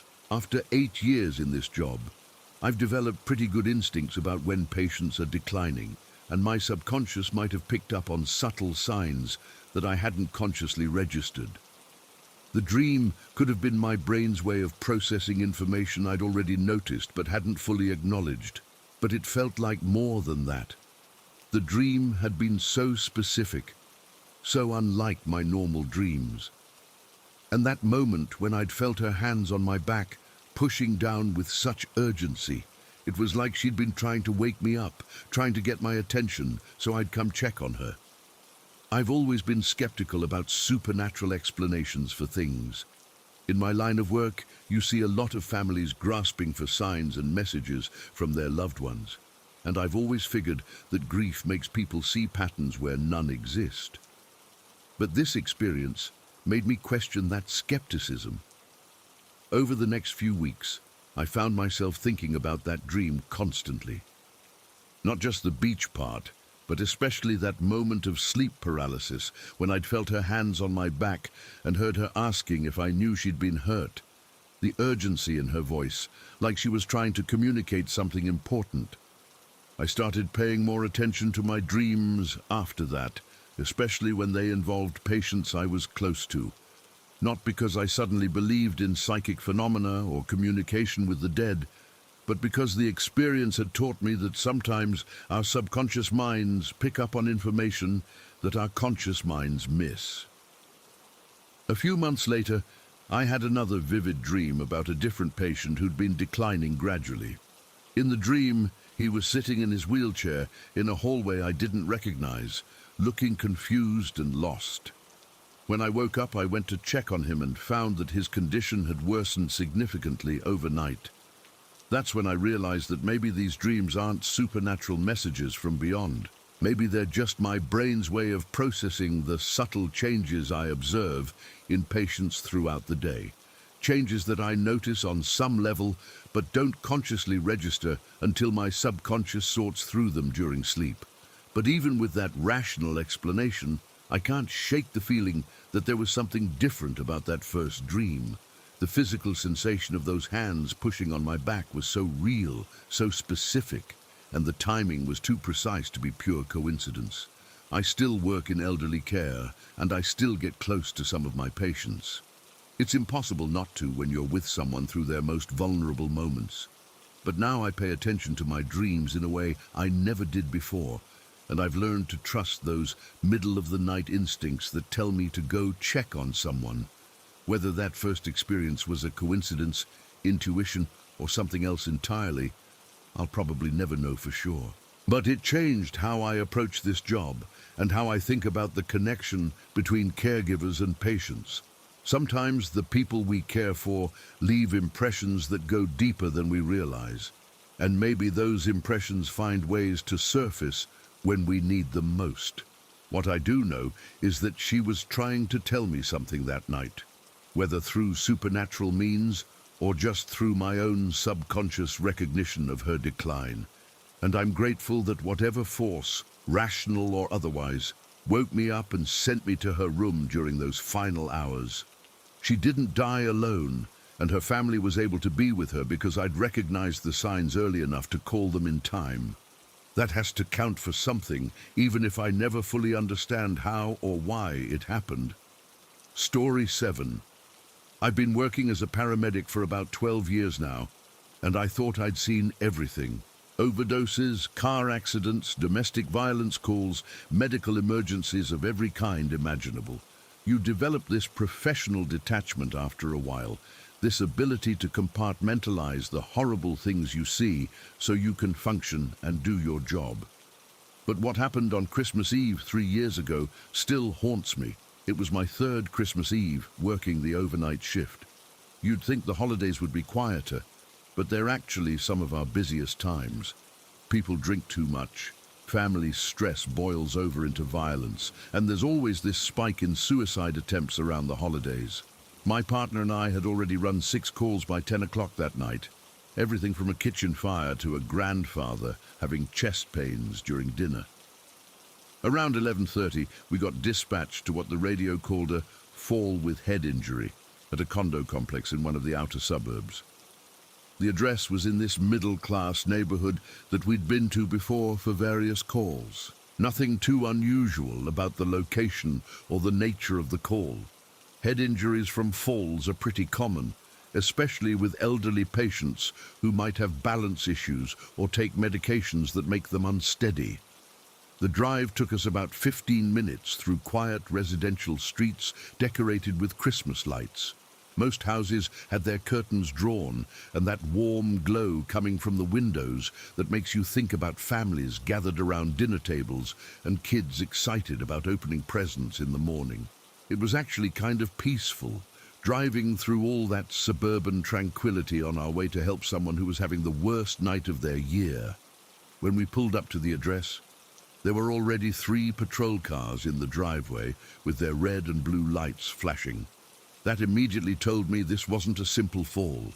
Police don't usually respond to medical calls unless there's something suspicious about the circumstances or they need to secure a scene for some reason.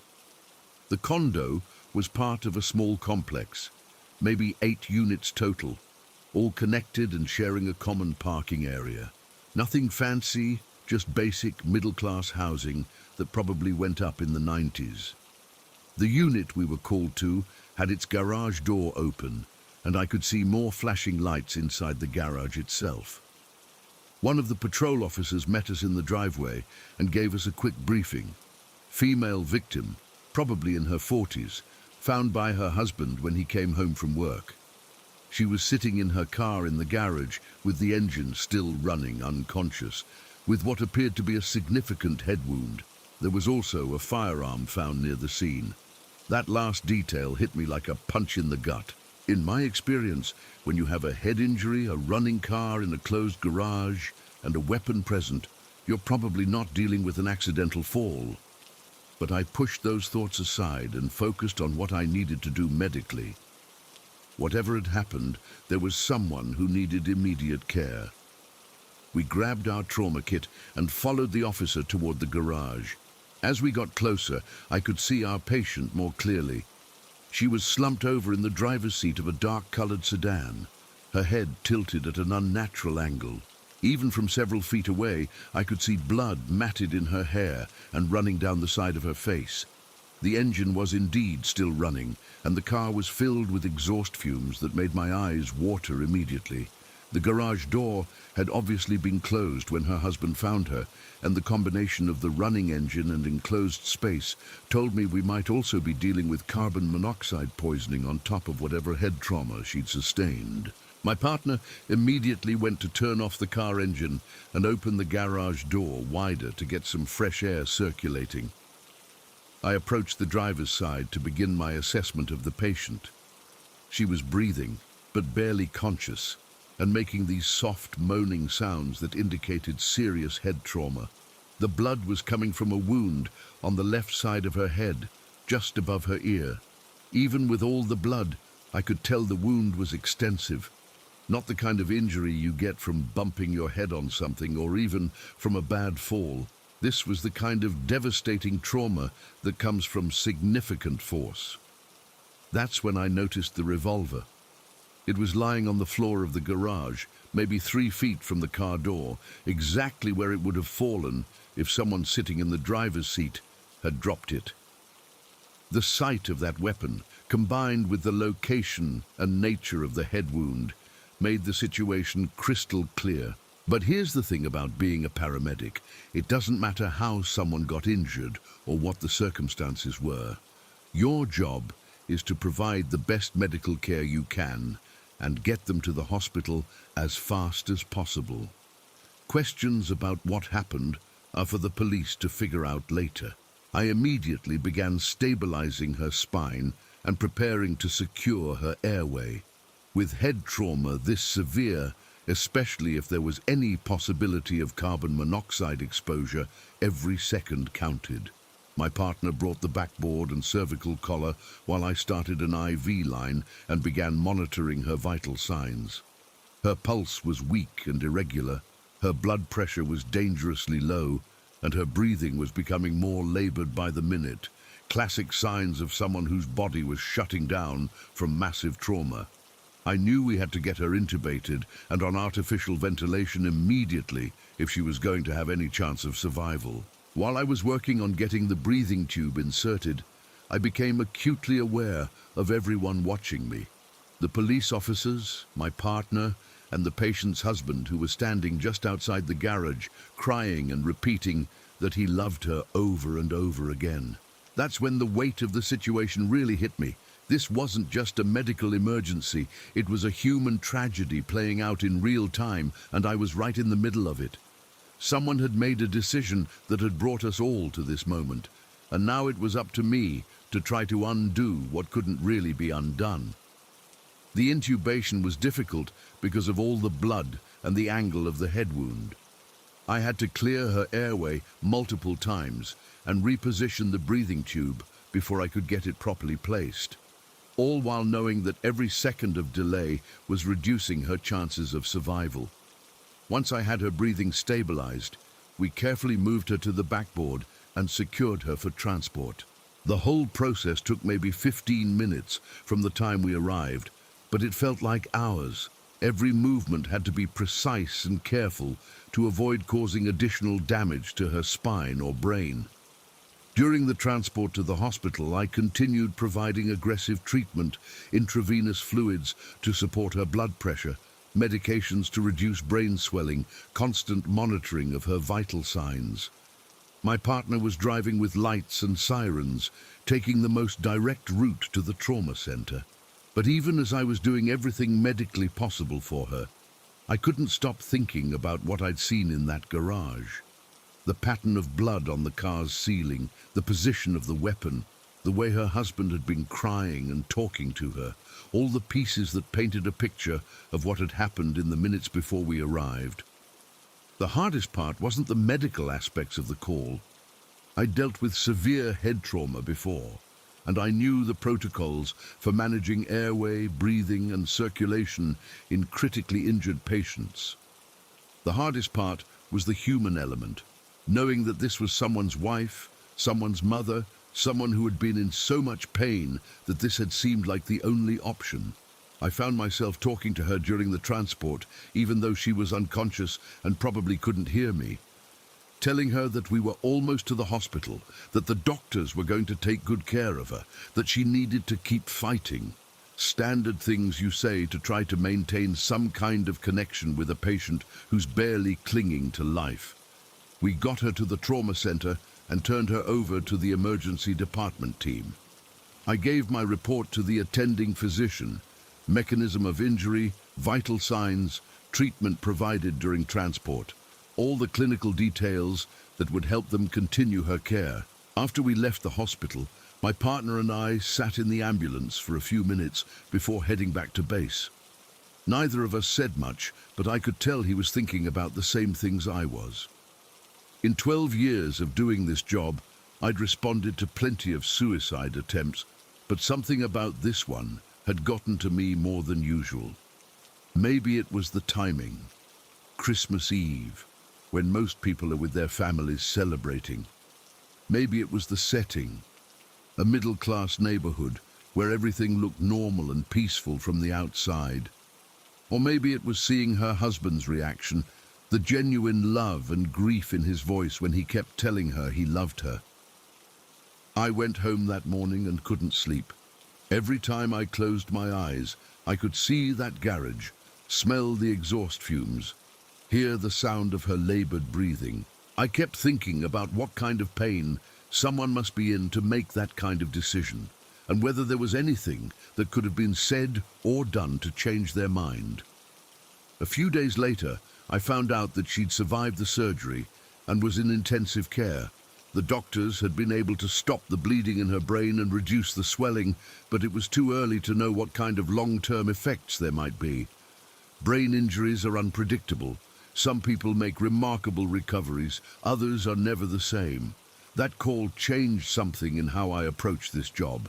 I realized that all the medical training and technical skills in the world can't prepare you for the moment when you're looking at the result of someone's deepest despair and trying to undo what they thought was their only escape. I started paying more attention to the human stories behind the medical emergencies we respond to. The family dynamics, the social circumstances, the mental health issues that often contribute to the situations we're called to handle. It made me a better paramedic, but it also made the job more emotionally challenging. I still work the same streets, still respond to similar calls, but now I'm more aware of how many people are struggling with problems that go way deeper than the physical injuries we're trained to treat. Sometimes our ambulance is the first help that arrives, but it's rarely the last help that's needed. That Christmas Eve call taught me that being a paramedic isn't just about stabilizing airways and managing trauma. It's about being present during some of the worst moments of people's lives and providing whatever comfort and competence you can in the middle of chaos and tragedy. I never found out what happened to that woman after she left our care, whether she recovered fully, partially, or not at all, whether she was grateful to still be alive or angry that we'd intervened. Those are questions that paramedics rarely get answers to. We just show up, do our job, and hand patients off to the next level of care. But I think about her sometimes, especially around the holidays. I wonder if she found whatever help she needed beyond the medical treatment we provided. I hope she did. I hope that whatever brought her to that garage on Christmas Eve eventually got resolved in a way that let her build a life worth living. That's really all any of us can hope for, that the worst moments don't define us, and that there's always the possibility of something better on the other side of the darkness, even when it doesn't feel like it at the time. Story 8. I grew up hearing stories from my family in Hawaii, and most of them I took with a grain of salt. You know how it is with family legends.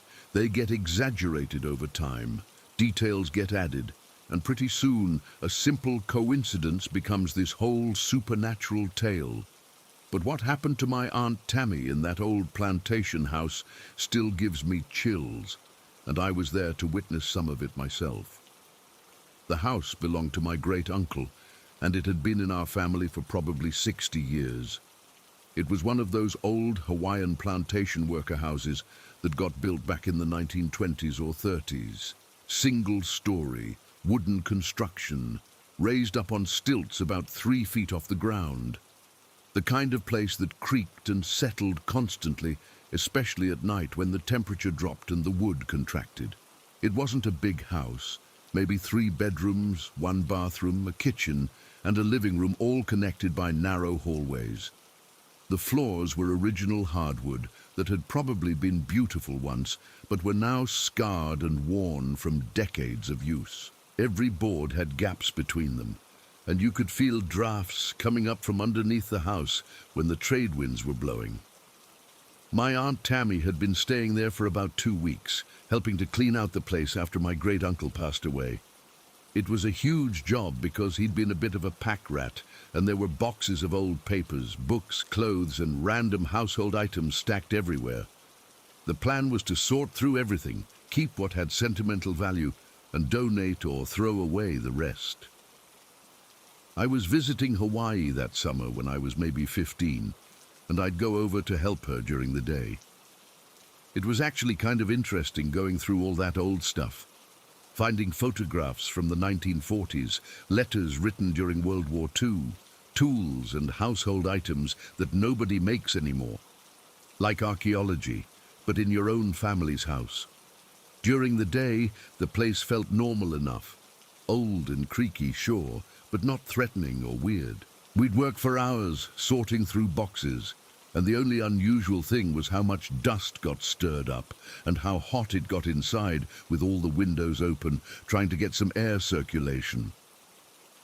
But at night, Tammy said, things were different. She'd been staying there alone since the funeral, sleeping in the main bedroom and trying to get used to all the sounds an old house makes when you're not familiar with it. She told me about hearing footsteps in the hallway, doors opening and closing, things like that, but she figured it was just the house settling or maybe mice running around in the walls. The incident that really freaked her out happened on a Thursday afternoon. I wasn't there that day because I had other family obligations, but she told me about it that evening, and I could see she was genuinely shaken up by whatever had occurred. She'd been working in the living room, going through a box of old kitchen items that needed to be sorted. Around 2 in the afternoon, she realized she needed some lotion because her hands were getting dried out from handling all the dusty papers and cardboard boxes. She was sure she'd left a bottle of hand lotion on the kitchen table that morning after breakfast, so she went to the kitchen to get it, but it wasn't there. She looked all around the kitchen, on the counters, in the cabinets, even checked the windowsill where sometimes people put things temporarily. No lotion anywhere. She thought maybe she'd left it in the bathroom, so she checked there too. Nothing. This was weird because she distinctly remembered using the lotion that morning and setting it on the kitchen table. It was one of those thick, white bottles of standard hand lotion, not something small that could easily get misplaced. And she'd been the only person in the house, so nobody else could have moved it. She spent probably 10 minutes looking everywhere she could think of. The bedroom, the living room, even outside on the front porch, in case she'd taken it out there for some reason. But the lotion had just vanished completely, like it had never existed in the first place. Finally, she gave up and went back to the living room to continue working on the boxes. She figured she'd drive to town later and buy a new bottle of lotion if she couldn't find the missing one. Not a big deal. Just one of those annoying things that happen when you're staying in an unfamiliar place. But when she walked back into the living room, she stopped dead in her tracks. Every single cabinet door and drawer in the kitchen was standing wide open, all of them, from the upper cabinets near the ceiling down to the drawers where the silverware was kept. Like someone had gone methodically from one end of the kitchen to the other, opening everything. And sitting in the exact center of the kitchen table was the bottle of lotion. Now the kitchen was connected to the living room by a wide doorway with no door, so you could see from one room into the other pretty easily. Tammy swears she would have heard someone opening all those cabinet doors and drawers. The hardware was old and squeaky, and every single door and drawer made noise when you moved it, but she hadn't heard anything. No footsteps, no creaking hinges, no sound of drawers sliding open. Just complete silence from the kitchen while she'd been standing maybe 15 feet away in the living room. She walked slowly back into the kitchen, looking around at all the open cabinets and drawers. Some of them were completely empty. Others had dishes or pots and pans that were now visible.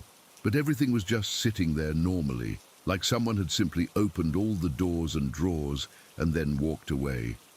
The lotion bottle was sitting exactly in the center of the wooden table, positioned so perfectly that it looked deliberately placed. Not like someone had casually set it down, but like they'd carefully measured to make sure it was equidistant from all 4 edges of the table. Tammy said her first instinct was to look around for some logical explanation. Maybe there was a draft strong enough to blow the cabinet doors open, but that didn't make sense because some of the doors opened outward and others opened inward, and a few of the drawers had to be pulled toward you to open them. No amount of wind could have opened everything in different directions like that. Maybe there was some kind of vibration from a truck passing by or construction work somewhere nearby. But the house was on a quiet rural road where traffic was minimal, and she hadn't heard any heavy vehicles or construction noise. The more she thought about it, the more impossible it seemed that all those doors and drawers could have opened simultaneously from any natural cause. And even if they had, how did that explain the lotion bottle reappearing in the exact spot where she'd originally left it? She closed all the cabinet doors and drawers, which took several minutes because there were so many of them. Then she grabbed the lotion and went back to work in the living room, trying not to think too much about what had just happened. But she couldn't concentrate on sorting through boxes anymore. She kept looking over her shoulder toward the kitchen, half expecting to see all the doors standing open again. Every little sound the house made, and old houses make a lot of sounds, had her jumping and looking around. She called me that evening and told me the whole story. I could hear in her voice that she was really unsettled by the experience, and Tammy isn't the type to get spooked easily. She's always been pretty practical and level-headed, not someone who jumps to supernatural explanations for things. But she couldn't come up with any rational way to explain what had happened. The missing lotion, the mysteriously opened cabinets and drawers, the complete silence while it was presumably happening. None of it made logical sense. I told her maybe she should stay somewhere else for the rest of her time in Hawaii, but she said she felt obligated to finish going through great-uncle's belongings. The family was counting on her to get it done, and she didn't want to let everyone down just because of some weird incident that was probably coincidence anyway. The next day, I went over to help her again, and she showed me the kitchen where everything had happened. It looked completely normal. Just an old kitchen with wooden cabinets painted white and simple hardware that had probably been there for decades. Nothing obviously strange or supernatural about it. But while we were working that afternoon, I started noticing things that hadn't seemed significant before. The house was incredibly quiet during the day, much quieter than you'd expect for a wooden structure that was almost a century old. When you walked across the floors, they barely creaked. When you opened doors or drawers, they moved silently on their hinges. So if someone had gone through the kitchen, opening all the cabinets and drawers, Tammy definitely should have heard it from the living room. The fact that it had happened in complete silence made the whole incident even more unsettling. We worked for several hours that day without anything unusual happening. But around 4 in the afternoon, when we were taking a break and drinking some iced tea on the front porch, Tammy casually mentioned that her cousin Derek had visited the house a few weeks earlier. Derek was only 7 years old at the time, and he'd come with his parents to pay their respects after the funeral. But according to Tammy, he'd refused to take a bath while they were there, which was unusual because Derek normally loved baths and playing in the water. When his parents asked him why he didn't want to take a bath, he said he could hear someone breathing behind him when he was in the bathroom, and he claimed there were footsteps walking down the hallway that would stop right at the bedroom door. But when his parents went to look, nobody was there. His parents had figured he was just picking up on the sad atmosphere around the funeral and letting his imagination run wild. Kids that age don't really understand death, and being in a house where someone had recently passed away might naturally make them feel anxious or scared. But now, hearing Derek's story after what had happened with the kitchen cabinets, Tammy was starting to wonder if there might be more to it than just a child's overactive imagination. She told me about another incident that had happened to my own parents years earlier, before I was born. They'd been staying at the house for a few days during one of their visits to Hawaii, sleeping in the same bedroom where Tammy was now staying. On their last night there, my dad had dropped his car keys somewhere behind the bed. He and my mum spent probably an hour moving furniture and searching every inch of the floor, thinking the keys had fallen into a crack between floorboards or gotten kicked under something. They looked under the bed, moved the dresser, even got a flashlight and searched the gaps where the walls met the floor. Nothing. The keys had completely disappeared, like they'd fallen through the floor into another dimension. Finally, they gave up and figured they'd have to call a locksmith in the morning to get new keys made. They were both frustrated and tired, and they went to sleep, planning to resume the search when they had better light the next day. But when they woke up the next morning, the keys were sitting on top of the bare mattress, right in the center where they couldn't possibly have missed them the night before. Not on the floor where they'd fallen, not tangled in the bedsheets, but placed deliberately on the mattress like someone had put them there during the night.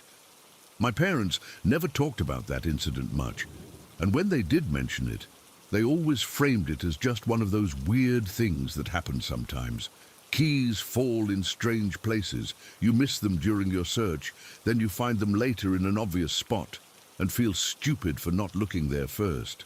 But combined with Derek's story about hearing breathing and footsteps, and now Tammy's experience with the kitchen cabinets, it was starting to seem like there might be a pattern of unexplained incidents in that house. Over the next few days, while we continued working on cleaning out the house, a few other small things happened that individually wouldn't have seemed significant. A door that Tammy was sure she'd closed would be standing open when she came back from another room. The radio would be playing when she hadn't turned it on. A book would be lying open on a table where she was certain she'd left it closed. None of these incidents were dramatic or threatening. It was more like someone else was living in the house and occasionally moving things around or interacting with the environment in subtle ways, like sharing the space with a presence that was trying to be helpful rather than harmful. Tammy started developing this habit of saying "thank you" out loud whenever something got moved or returned to where she needed it. She felt a little silly doing it, but it also felt like the polite thing to do if there really was some kind of presence in the house that was trying to assist with her work. On her last night staying at the house, she was lying in bed trying to fall asleep when she heard the familiar sound of footsteps in the hallway. But instead of feeling scared, she felt this strange sense of peace, like whoever was walking around was just making their usual rounds, checking to make sure everything was secure before settling down for the night. She whispered, "Good night," toward the hallway, and the footsteps stopped immediately. Then she heard what sounded like a door closing softly somewhere in the house, and everything went quiet. She slept better that night than she had since she'd been staying there. The next morning she finished packing up the last few boxes and loaded everything into her rental car. As she was getting ready to leave, she took one last look around the house to make sure she hadn't forgotten anything. The kitchen cabinets and drawers were all closed, just like she'd left them. But sitting in the center of the kitchen table was a single plumeria flower that definitely hadn't been there the night before. Fresh, like someone had just picked it from a tree outside. She picked up the flower and said, "Thank you," one more time before walking out the front door and locking it behind her. The house felt empty now, but not sad. More like it was resting, waiting peacefully for whatever would happen next.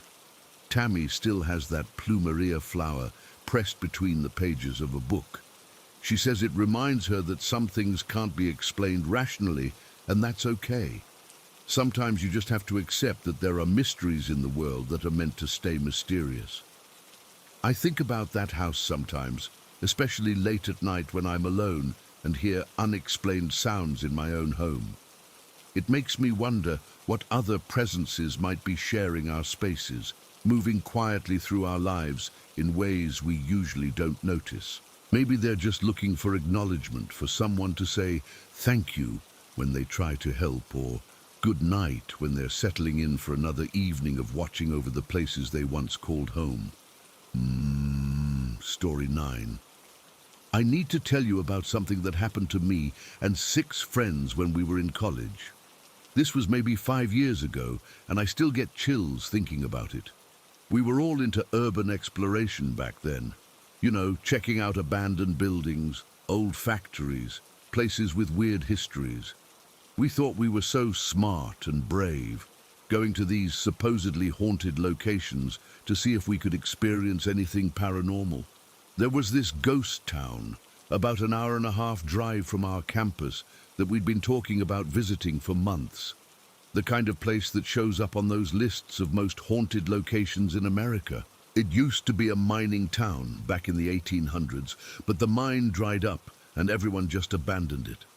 By the time we went there, it had been empty for probably 60 years. 7 of us piled into this old conversion van that one of the guys owned.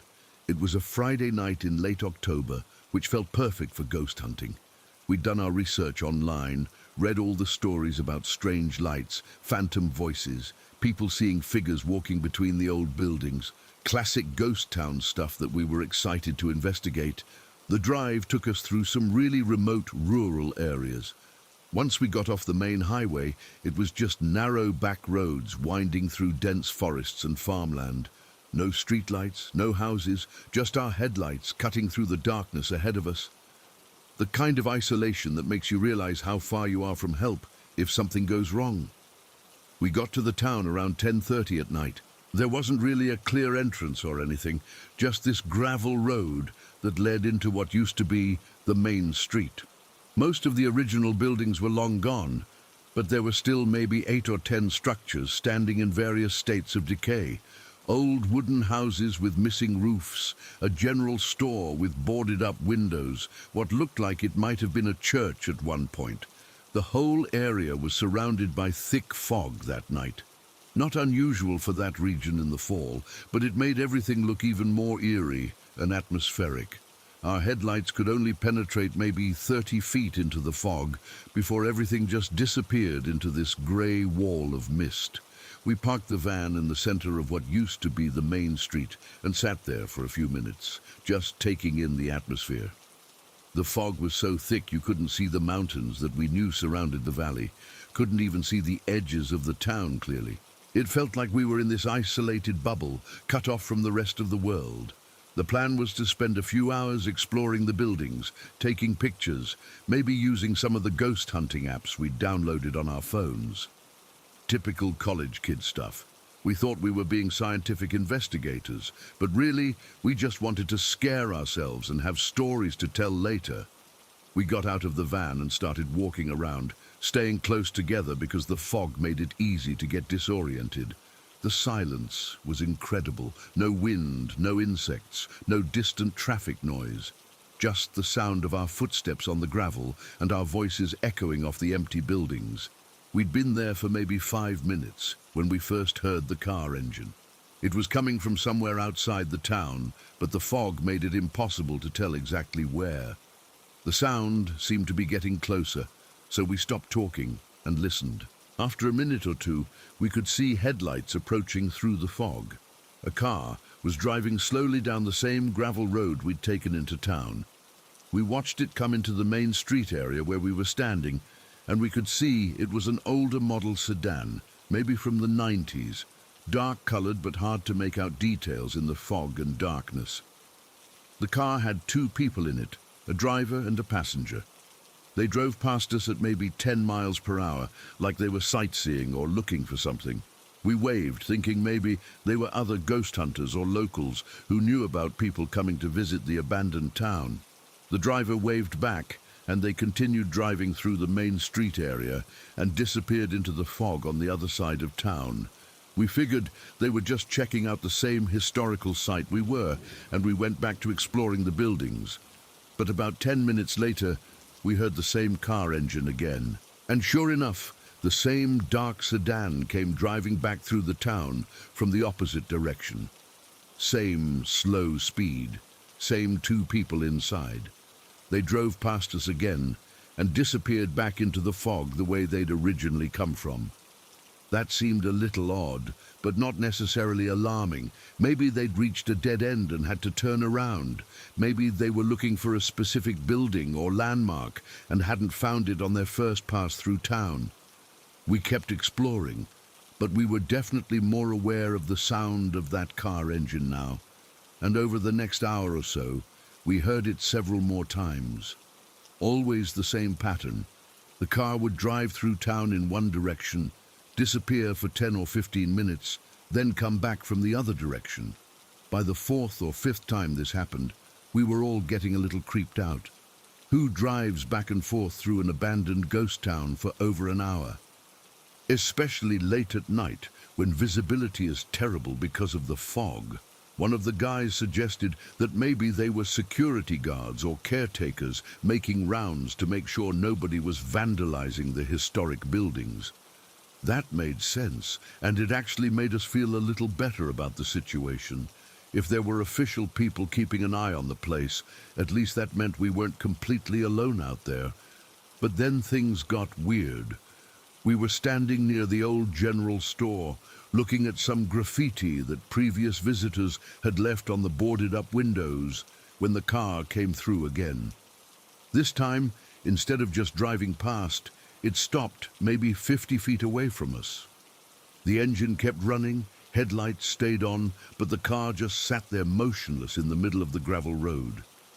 We couldn't see the occupants clearly because of the fog and the glare from the headlights, but we could make out the silhouettes of two people still sitting in the front seats. We stood there for probably 2 or 3 minutes, just staring at each other. Us wondering what they wanted, them apparently doing the same thing.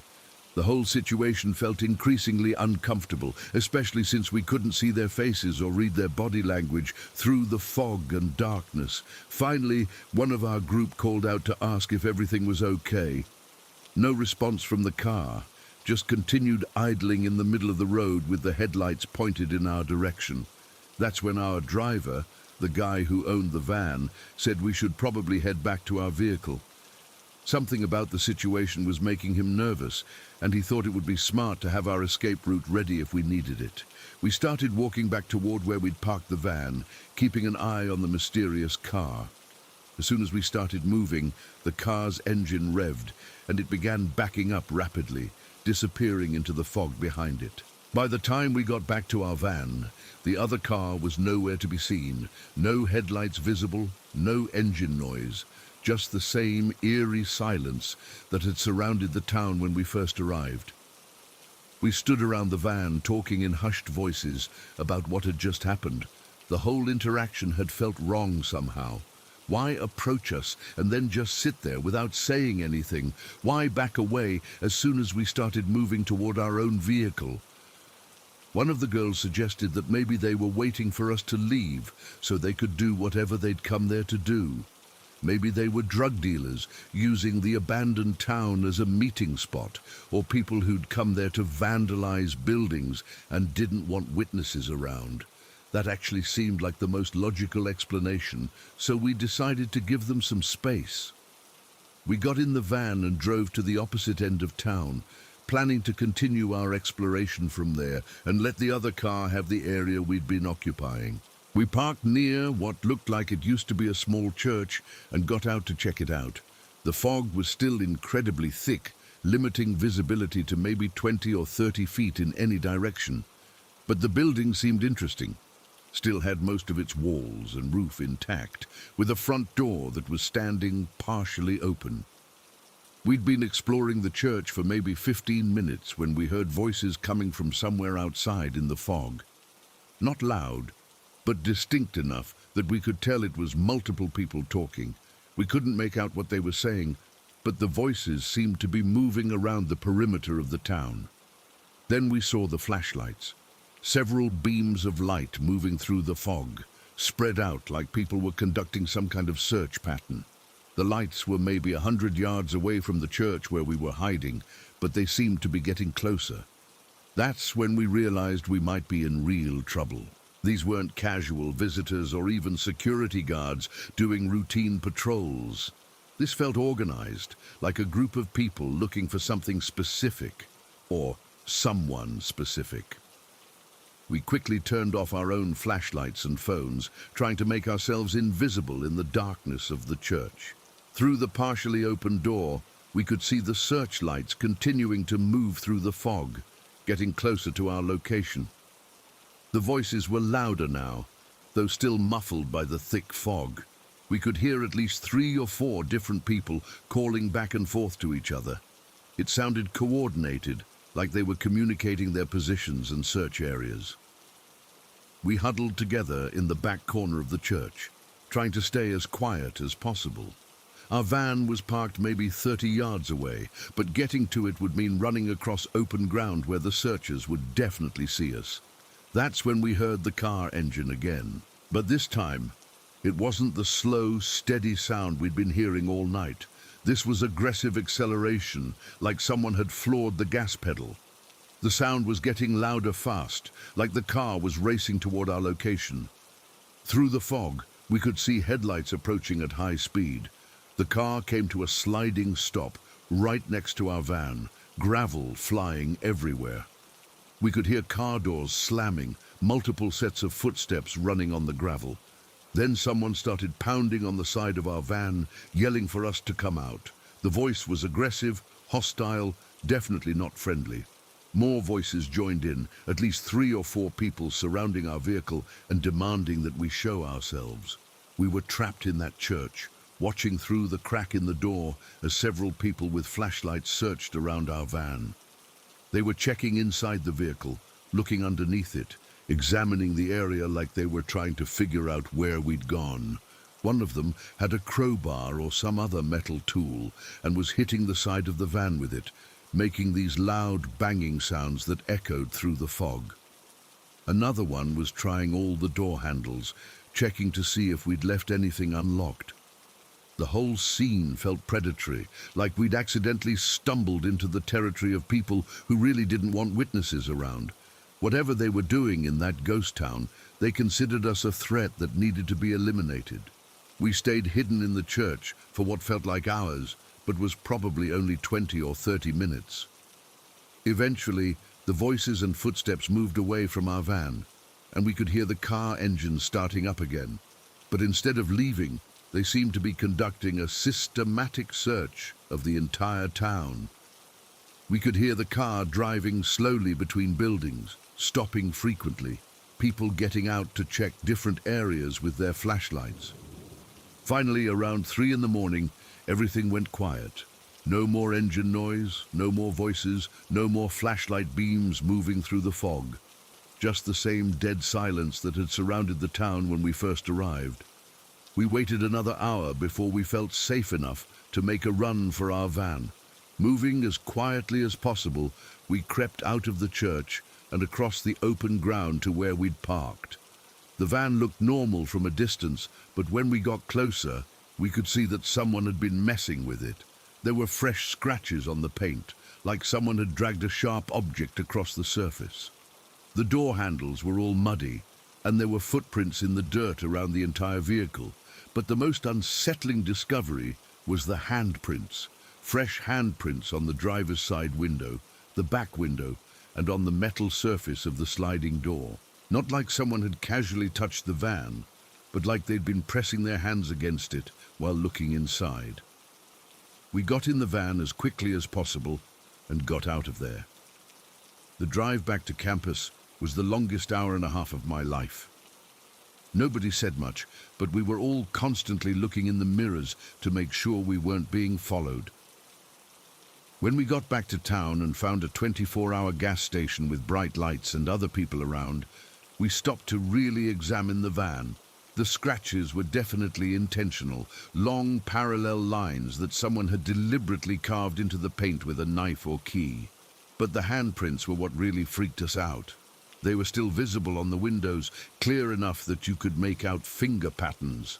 And they wouldn't come off with regular glass cleaner. We had to scrub them with those rough sponges they keep at gas stations before we could get them completely removed. The scratches never came out. They're still there on that van, as far as I know. A permanent reminder of whatever we encountered in that ghost town. We never found out who those people were or what they were doing there. We never went back to investigate, and we never reported it to the police because we weren't sure what we'd tell them, that we'd been trespassing in an abandoned town and some other people had scared us away. But I know what I experienced that night. The systematic searching, the aggressive behavior, the way they'd examined our van like they were looking for evidence of who we were and where we'd come from. That wasn't random vandalism or coincidental encounter. We'd stumbled into something that we weren't supposed to see, and those people had made it very clear that we needed to disappear and never come back. The handprints on our windows felt like a message. We know who you are, we know what your vehicle looks like, and we can find you if we want to. I still think about that night sometimes, especially when I'm driving alone on dark rural roads. I wonder what would have happened if we'd been caught, if we hadn't been able to hide in that church until they gave up searching for us. Some places are abandoned for good reasons, and some mysteries are better left unsolved. That ghost town taught me that there are things happening in remote locations that ordinary people aren't meant to witness, and that sometimes the living can be much more dangerous than any ghost. Story 10. I worked at a gas station for about 2 years during college, and let me tell you, you see all kinds of weird stuff working the night shift. Drunks, people having breakdowns, customers who clearly haven't slept in days. But what happened one Monday afternoon still gives me nightmares, and it wasn't even during my usual overnight hours. The gas station was on the outskirts of town, one of those places that gets busy during rush hour, but can be pretty dead during off-peak times. It was a typical setup. 6 pumps outside, small convenience store inside with the usual snacks, drinks, cigarettes, lottery tickets. Nothing fancy, but it was clean and well lit, and the owner was decent to work for. I was working the day shift that Monday, covering for someone who'd called in sick. It was probably around 2 in the afternoon, that dead time between the lunch rush and when people start getting off work. I was alone in the store, which was normal for that time of day. Maybe 1 or 2 customers every 15 minutes, mostly people just grabbing drinks or paying for gas. The weather was nice, sunny and warm for early spring. I had the front door propped open to let in some fresh air, and I was restocking the coolers when this guy walked in. The moment I saw him, every alarm bell in my head started going off. He was probably in his late 20s or early 30s, average height, wearing jeans and a dark hoodie. Nothing obviously wrong with his appearance, but something about his whole demeanor was off. The way he moved, the way his eyes were constantly scanning around the store, the way he seemed to be studying everything and everyone instead of just shopping. He went straight to the beer coolers and started opening doors, but he wasn't actually looking at the beer. He was watching me through the reflection in the glass doors, tracking my movements as I worked. Every time I'd move to a different part of the store, he'd shift position so he could keep me in his line of sight. This went on for maybe 5 minutes. He'd open a cooler door, pretend to look at something, then move to a different cooler and do the same thing. But his eyes were always on me, watching what I was doing, where I was standing, whether there were any other customers around. I tried to act normal, continuing with my restocking work, but I was getting increasingly uncomfortable. The guy hadn't said a word since walking in, hadn't actually taken anything from any of the coolers, just kept up this weird pattern of opening doors and watching me. That's when 2 women came into the store, regular customers who I recognized from previous visits. They went to the snack aisle and started browsing, talking quietly to each other about what they wanted to buy. The moment those women walked in, the guy's whole behavior changed. He closed the cooler door he'd been pretending to look through and moved toward the front of the store, positioning himself near the door but not leaving. Just standing there, clearly waiting for something. I had this terrible feeling that he'd been waiting for me to be alone again. The presence of other customers had disrupted whatever he'd been planning, but he wasn't giving up. He was just waiting for them to leave so he could continue with whatever he'd come there to do. I walked over to the counter and grabbed a piece of paper and a pen, trying to look like I was doing normal cashier tasks. But what I actually wrote was a quick note. "Stay here, I'm calling the police." I figured if this guy was planning to rob the store, or worse, having witnesses around might be the only thing keeping me safe. When one of the women came to the counter to pay for her items, I handed her the note along with her change. She read it quickly, looked over at the guy by the door, then nodded at me and told her friend they should browse around a little more.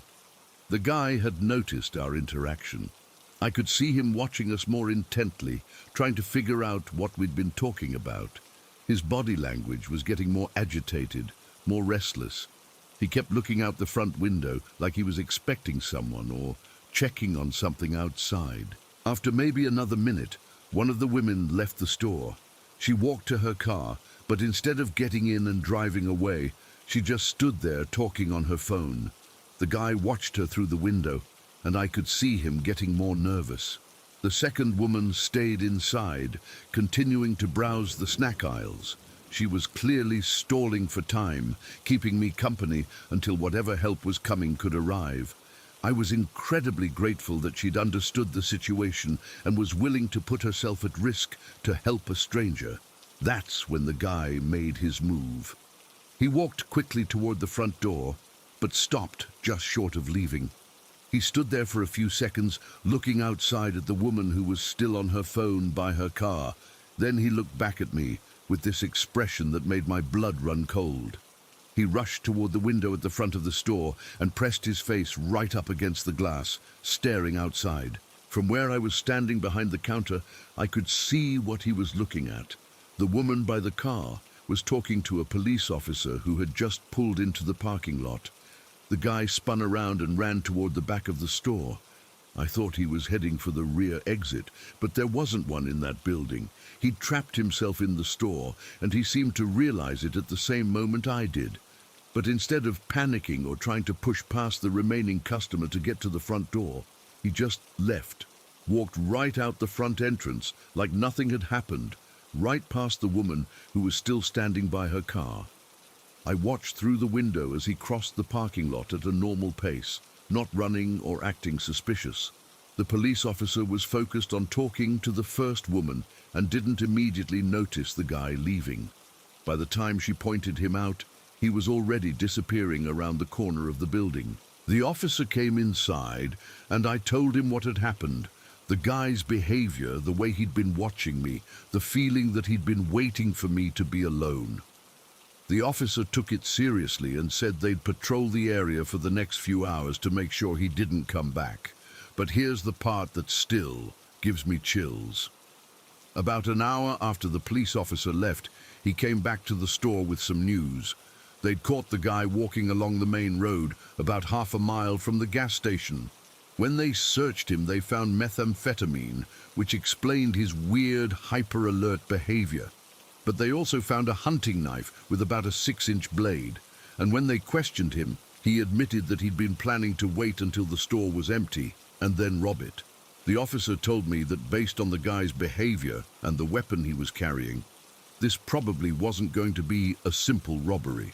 He said guys on meth can be unpredictable and violent, and having a knife suggested he was prepared to use force if necessary. I thanked the two women who had probably saved my life that day. If they hadn't come into the store when they did, if they hadn't understood my note and acted to help, I don't know what would have happened when that guy decided I was alone and vulnerable enough for whatever he had planned. The owner of the gas station installed a panic button behind the counter after that incident. Just a small device connected to the local police station that would send an immediate alarm if pressed. It made me feel a little safer during the quiet afternoon shifts when there weren't many customers around. But I also started paying attention to customer behavior in a way I never had before. Learning to recognize the signs when someone's acting wrong, when they're watching instead of shopping, when their presence in the store doesn't match what they're pretending to be doing. That experience taught me to trust my instincts when something feels off. All those alarm bells that went off in my head the moment that guy walked in. Those weren't just paranoia or overthinking. My subconscious had picked up on behavioral cues that my rational mind hadn't fully processed yet. I worked at that gas station for another year after the incident, and I never saw the guy again. But I never forgot the lesson about how quickly a normal day can turn dangerous, and how important it is to have people around who are willing to help when someone's in trouble. The scariest part wasn't even the knife or the drugs or the fact that he'd been planning to rob the place. It was how normal he'd seemed at first glance. If you'd seen him walking down the street, you wouldn't have given him a second thought. Just another customer coming in to buy something. But once you learned to read the signs, the constant surveillance, the positioning near exits, the way he waited for other customers to leave, It became obvious that this wasn't a normal shopping trip.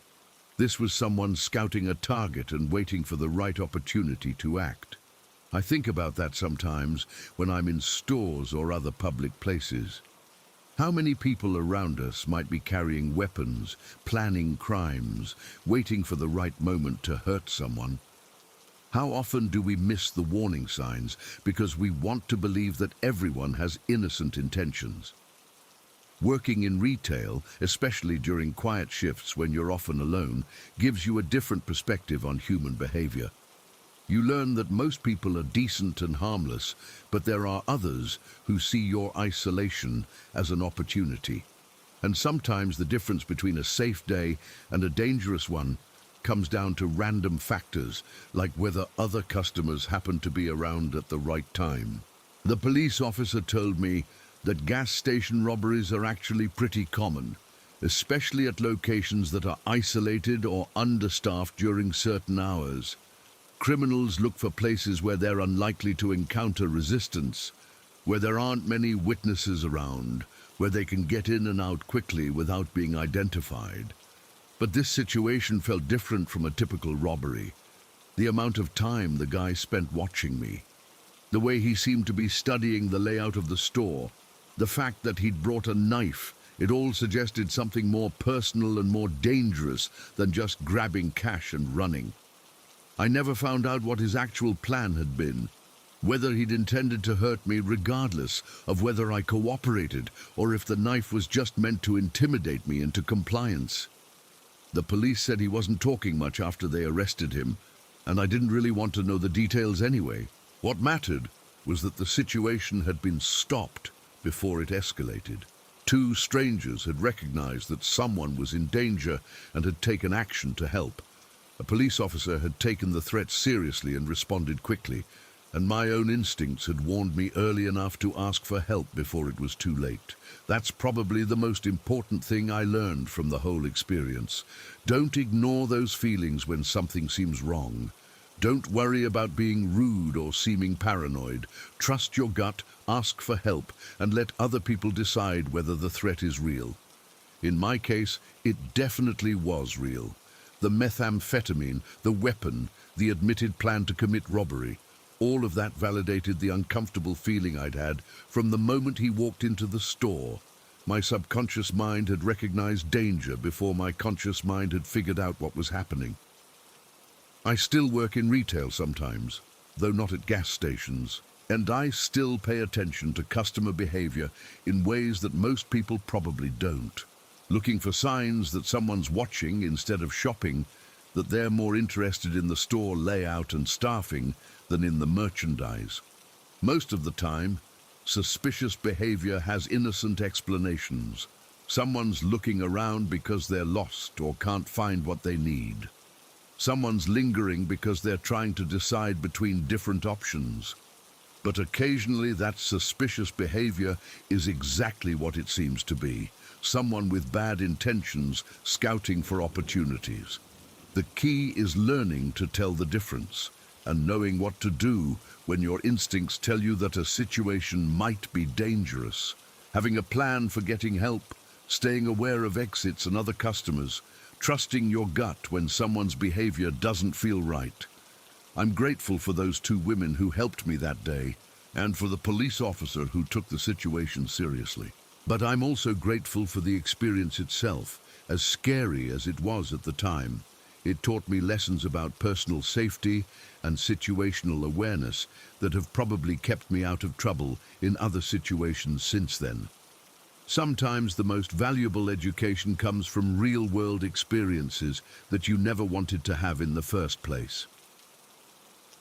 Story 11.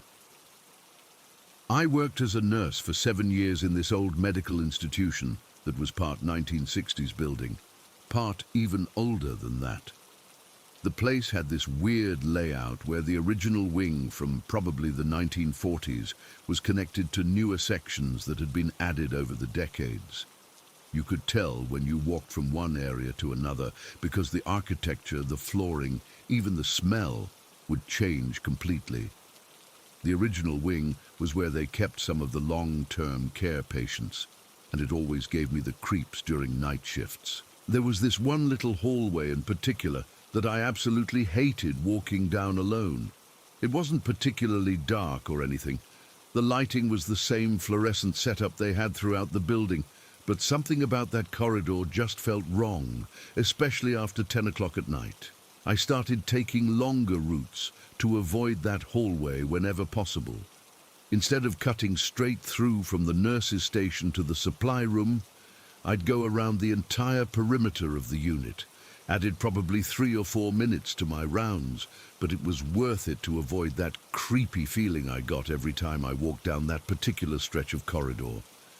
The patients in that wing were mostly elderly folks with chronic conditions who needed round-the-clock care.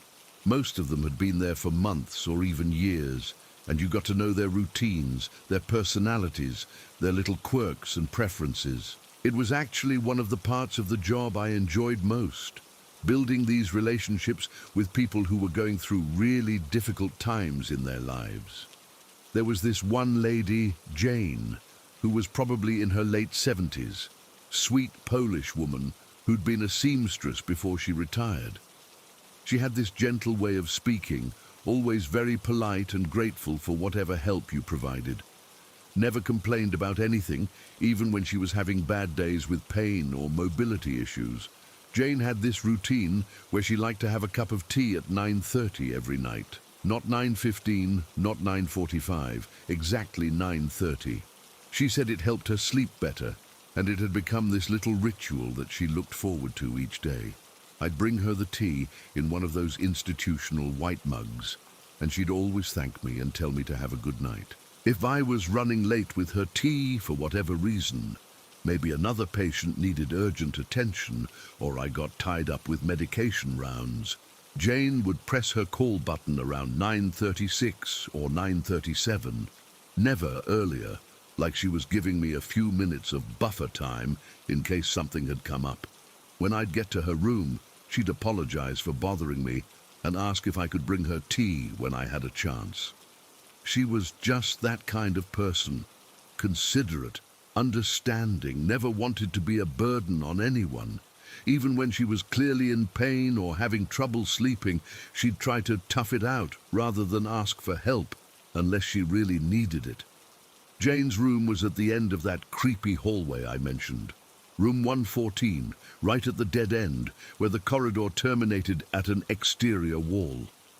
To get to her room, you had to walk the full length of that unsettling stretch of hallway, and there was no other route to take.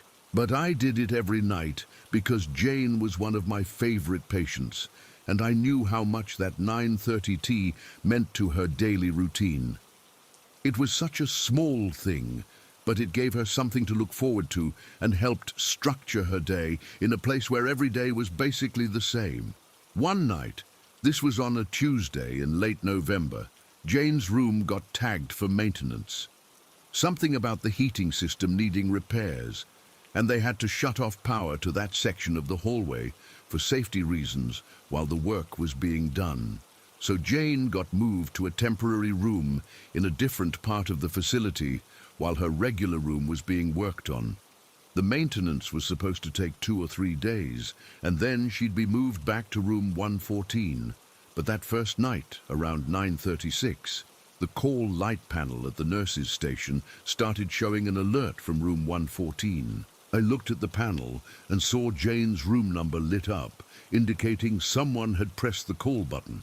But that was impossible because the room was empty and the power was supposed to be disconnected. I figured it was probably some kind of electrical glitch related to the maintenance work they were doing.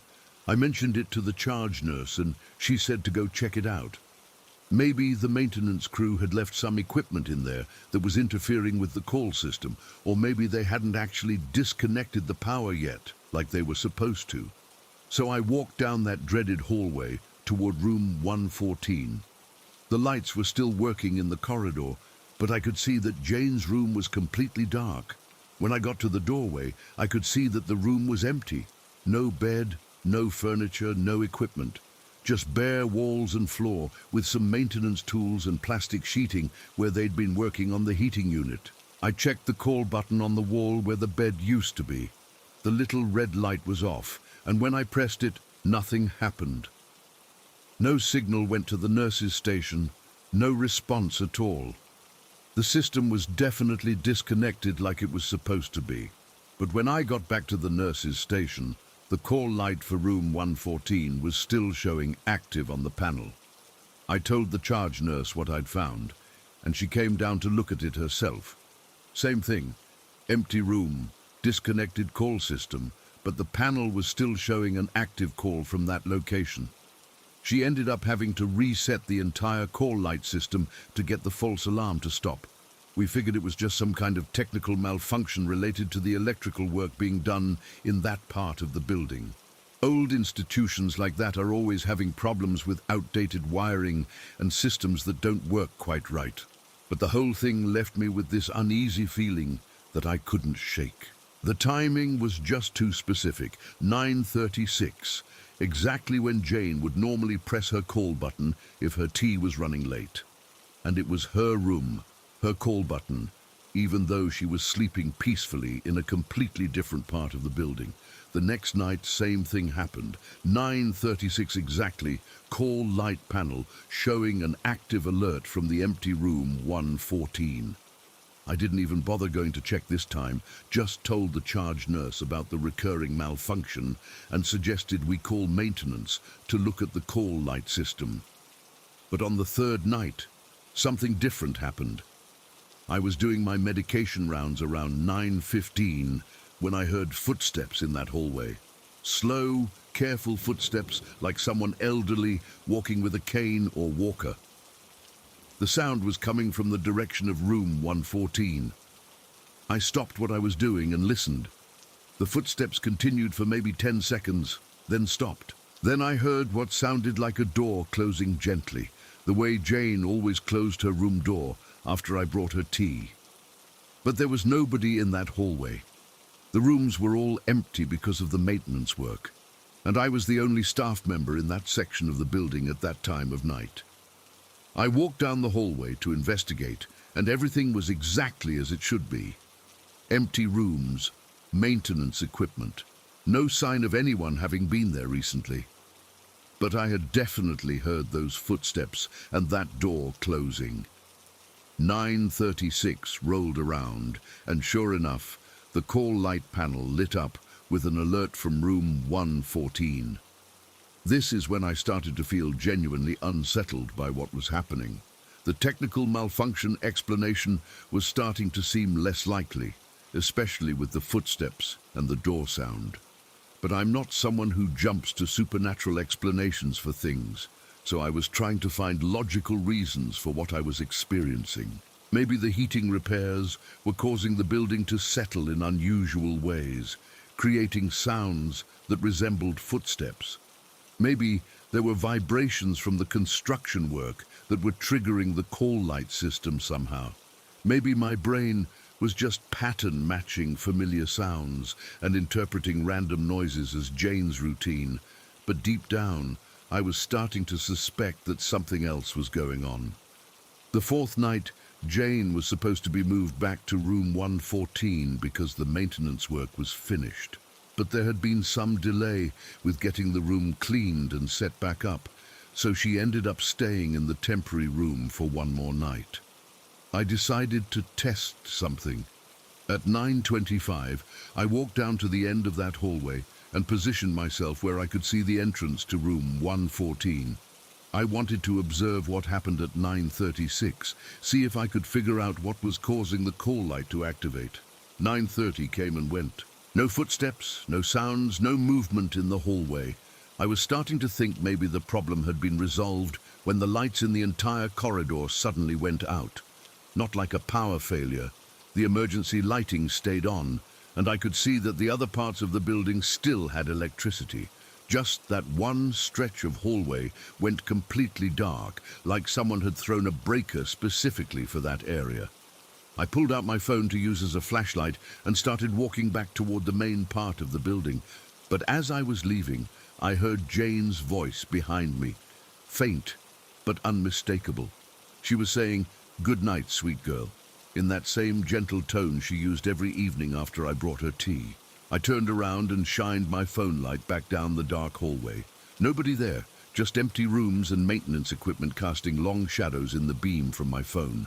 But I had definitely heard her voice. The exact words she said every night, in her exact tone of voice, coming from the direction of room 114. That's when the call light alert activated. 9:36 on the dot, just like every other night that week. I got out of that hallway as fast as I could and went straight to find my supervisor. I told her everything that had been happening, the recurring call light alerts, the footsteps, the voice I'd just heard. I expected her to think I was losing my mind or letting stress get to me, but instead she just nodded like she'd been expecting this conversation. She told me that other nurses had reported similar experiences over the years, especially in that original wing of the building.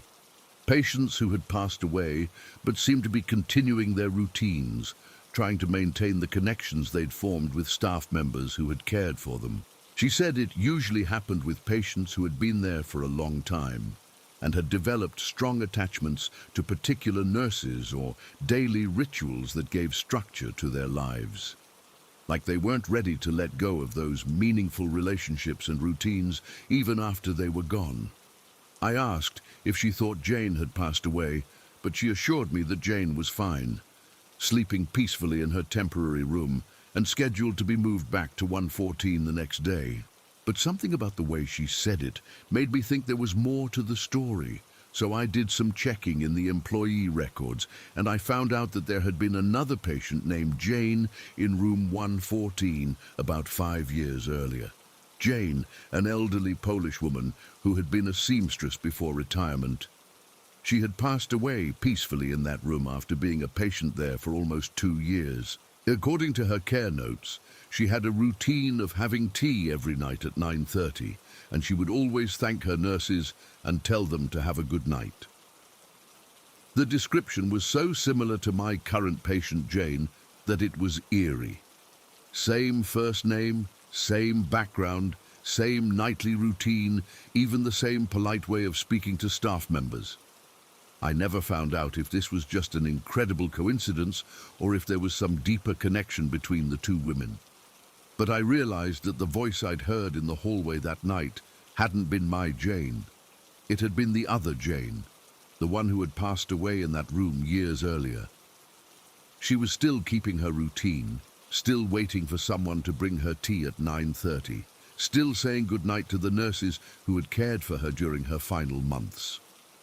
When my Jane got moved back to room 114 the next day, the mysterious call light alert stopped completely. No more footsteps in the hallway, no more electrical malfunctions, no more voices in the darkness. But I started bringing Jane an extra cup of tea each night. One for her, and one that I'd set on the windowsill and leave there overnight. Just in case the other Jane was still around and still wanted to maintain that connection to the routine that had meant so much to her. I never heard her voice again, but sometimes when I was doing late-night rounds in that hallway, I'd get the feeling that someone was walking beside me, not threatening or scary, just companionable, like having a colleague who was making the rounds with me to check on patients and make sure everyone was comfortable for the night. It made that creepy hallway feel less isolated and unsettling. Instead of avoiding it, I started to think of it as a place where someone who had cared deeply about patients was still present in some way, still watching over the people who needed care and comfort. I worked at that institution for 3 more years after the incident with Jane, and I never experienced anything quite like that again. But I never forgot the feeling of being in the presence of someone who had loved their work so much that they couldn't bear to completely let it go, even after death. Sometimes the most profound experiences we have are the ones that can't be explained rationally. The ones that remind us that there are aspects of human connection and caring that transcend the physical world we think we understand. Story 12. My first job out of high school was cleaning crime scenes in Detroit, And let me tell you, it's not work that everyone can handle. You think you know what you're getting into when you take a job like that, but nothing really prepares you for the reality of dealing with spaces where terrible things have happened to real people. The company I worked for specialized in what they called biohazard remediation.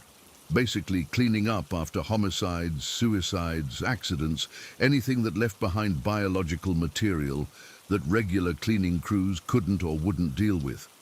We'd get called in after the police and coroner were done with their investigation, and our job was to make the space safe and habitable again.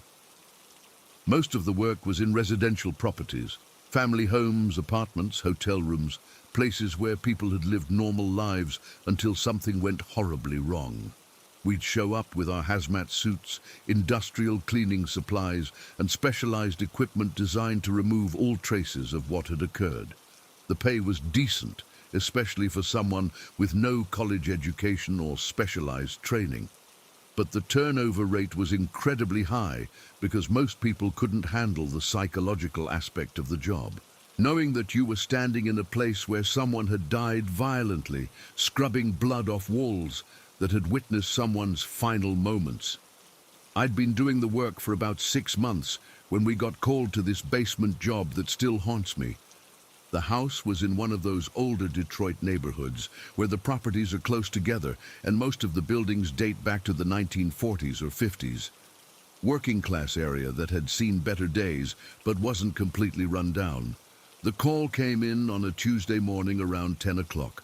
My supervisor told me it was a basement cleanup, which immediately made me nervous. Basements were always the worst jobs because they were confined spaces with poor ventilation. And whatever had happened there tended to be more concentrated and harder to clean. He didn't give me a lot of details about what we'd be dealing with, just said that the police had finished their investigation and the family needed the space cleaned so they could continue living in the house.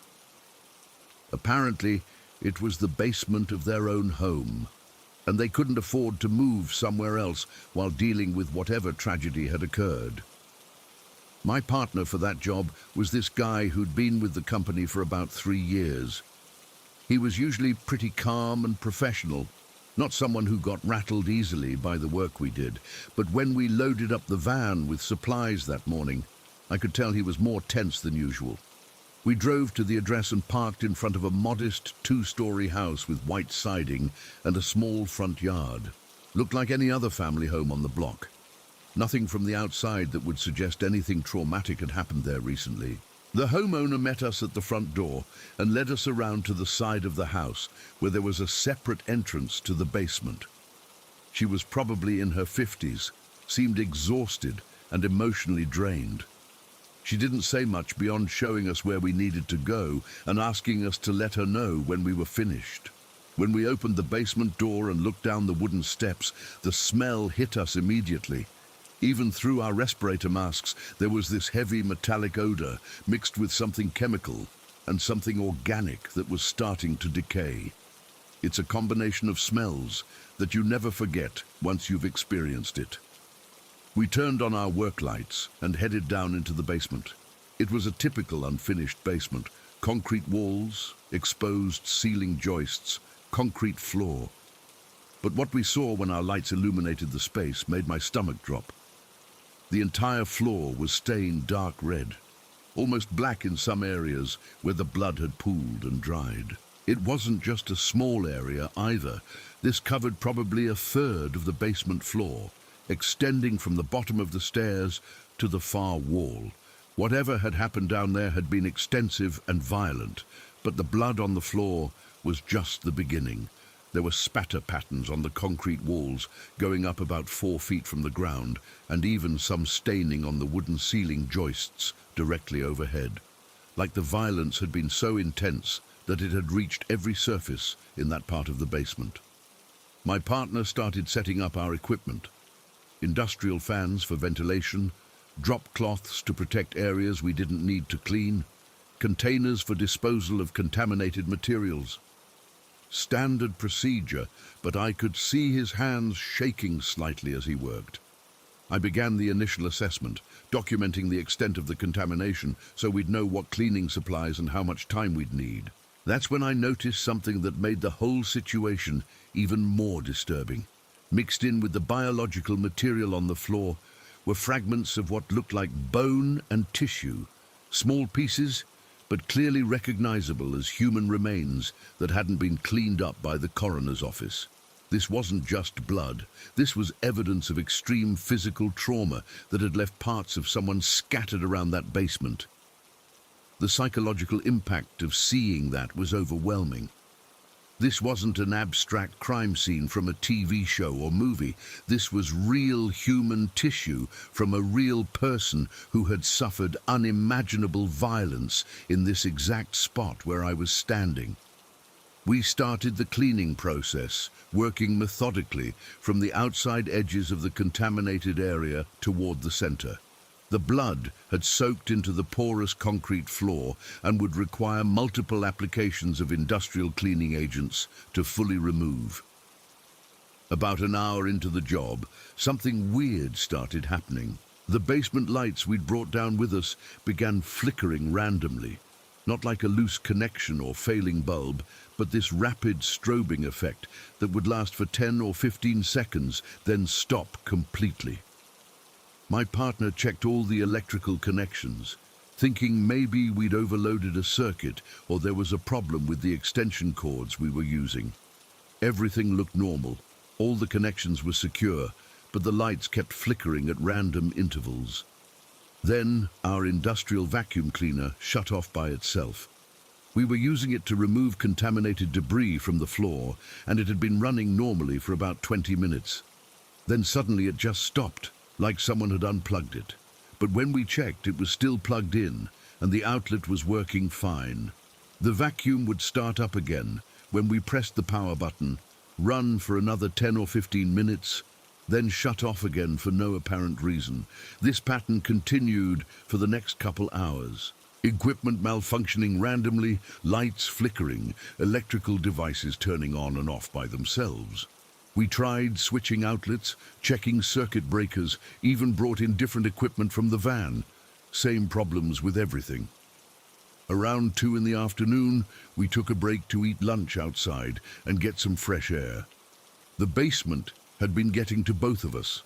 Not just the physical work of cleaning, but the oppressive atmosphere that seemed to be getting heavier as the day went on. That's when my partner told me about the case. He'd gotten some details from our supervisor that morning that he hadn't shared with me earlier. The basement had been the site of a home invasion that had gone horribly wrong. According to the police report, 3 men had broken into the house in the middle of the night, apparently planning to rob the family. But the homeowner's adult son had been in the basement working on a project and had surprised the intruders. What followed was a violent struggle that had lasted several minutes. The son had fought back, trying to protect his family upstairs, but he'd been overpowered and beaten to death with tools that were stored in the basement workshop area. The level of violence had been extreme. The medical examiner had described it as one of the most brutal homicides he'd seen in 20 years on the job. The attackers had continued beating the victim long after he was unconscious, essentially destroying his body in a rage of violence. Learning those details made going back down into that basement even more difficult. Now I knew exactly what had happened in that space, could picture the terror and pain that someone had experienced in their final minutes. It wasn't just a job site anymore, it was the location of someone's murder. We went back to work, but the equipment problems were getting worse. Every piece of electrical equipment we brought into the basement would malfunction within minutes. Lights flickering, motors shutting off, even our battery-powered radio started picking up static and strange interference. Around 4 o'clock, something happened that I still can't explain rationally. We were working on removing the last of the stained concrete when all our lights went out simultaneously. Not flickering this time. They just died completely, leaving us in total darkness. My partner immediately checked the extension cords and outlets, thinking we'd blown a fuse or tripped a breaker, but his flashlight revealed that everything was still connected properly and when he tested the outlets with a voltage meter, they showed full power. We tried plugging the lights into different outlets, even ran new extension cords from upstairs. Nothing worked. Every light we brought into that basement would function normally until we got to the area where we were cleaning. Then it would go dead. But here's the part that really freaked us out. While we were standing there in the dark trying to figure out what was wrong with our equipment, we heard footsteps on the floor above us. Heavy, deliberate steps walking back and forth across the ceiling. At first we assumed it was the homeowner moving around upstairs, but the footsteps were too heavy, too deliberate. They sounded like someone pacing back and forth, same pattern over and over.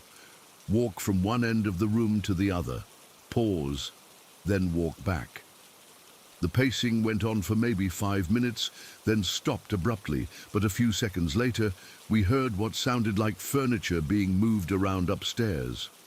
Scraping sounds like heavy objects being dragged across the floor, punctuated by occasional thuds, like something being dropped. My partner went upstairs to ask the homeowner if she needed help moving anything, but when he got to the main floor, the house was empty. She'd left around noon and hadn't come back. The sounds we'd been hearing were coming from an empty house. When he came back down and told me nobody was upstairs, the hair on the back of my neck stood up.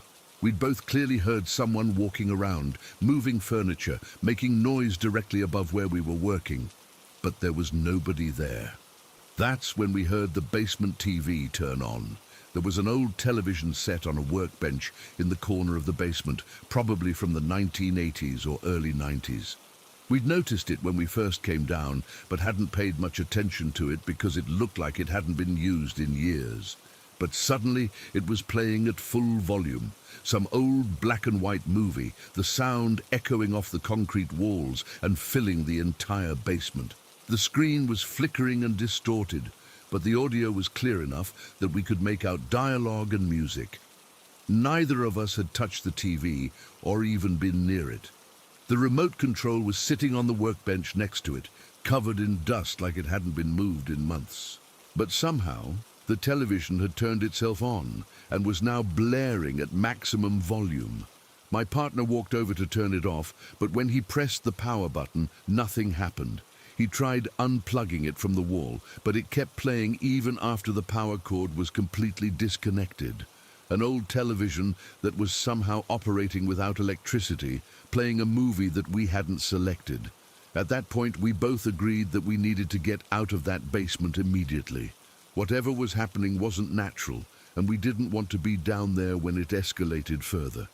We packed up our equipment as quickly as possible and carried everything up to the van.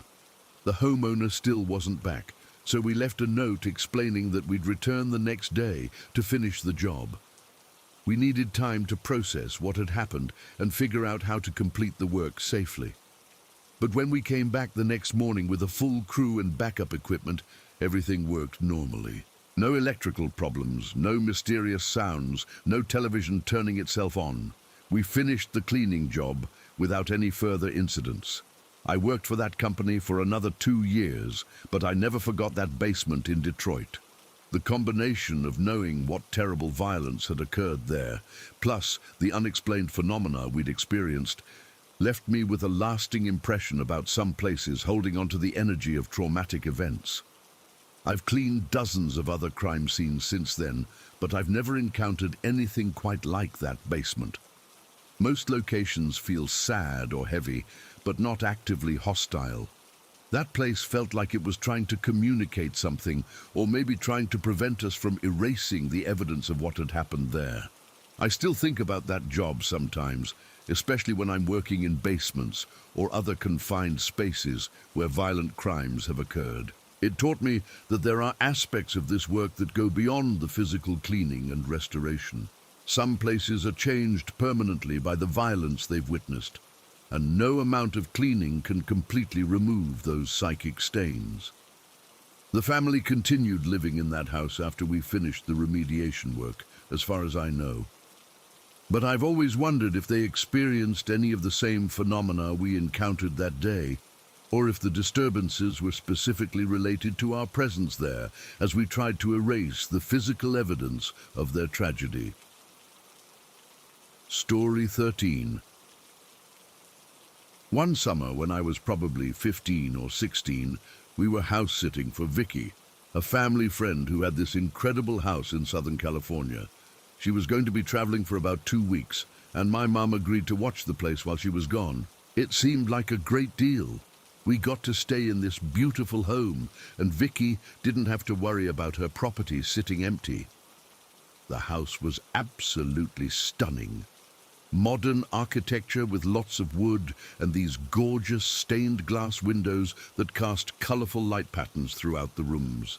It sat on maybe an acre of property with mature landscaping and this peaceful, secluded feeling, even though it was in a fairly populated area. But there was something about the location that felt unusual from the moment we arrived.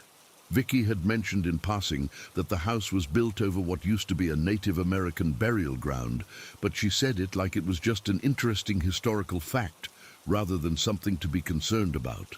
My mom had brought my friend Phoebe to stay with us for the first few days, which I was excited about.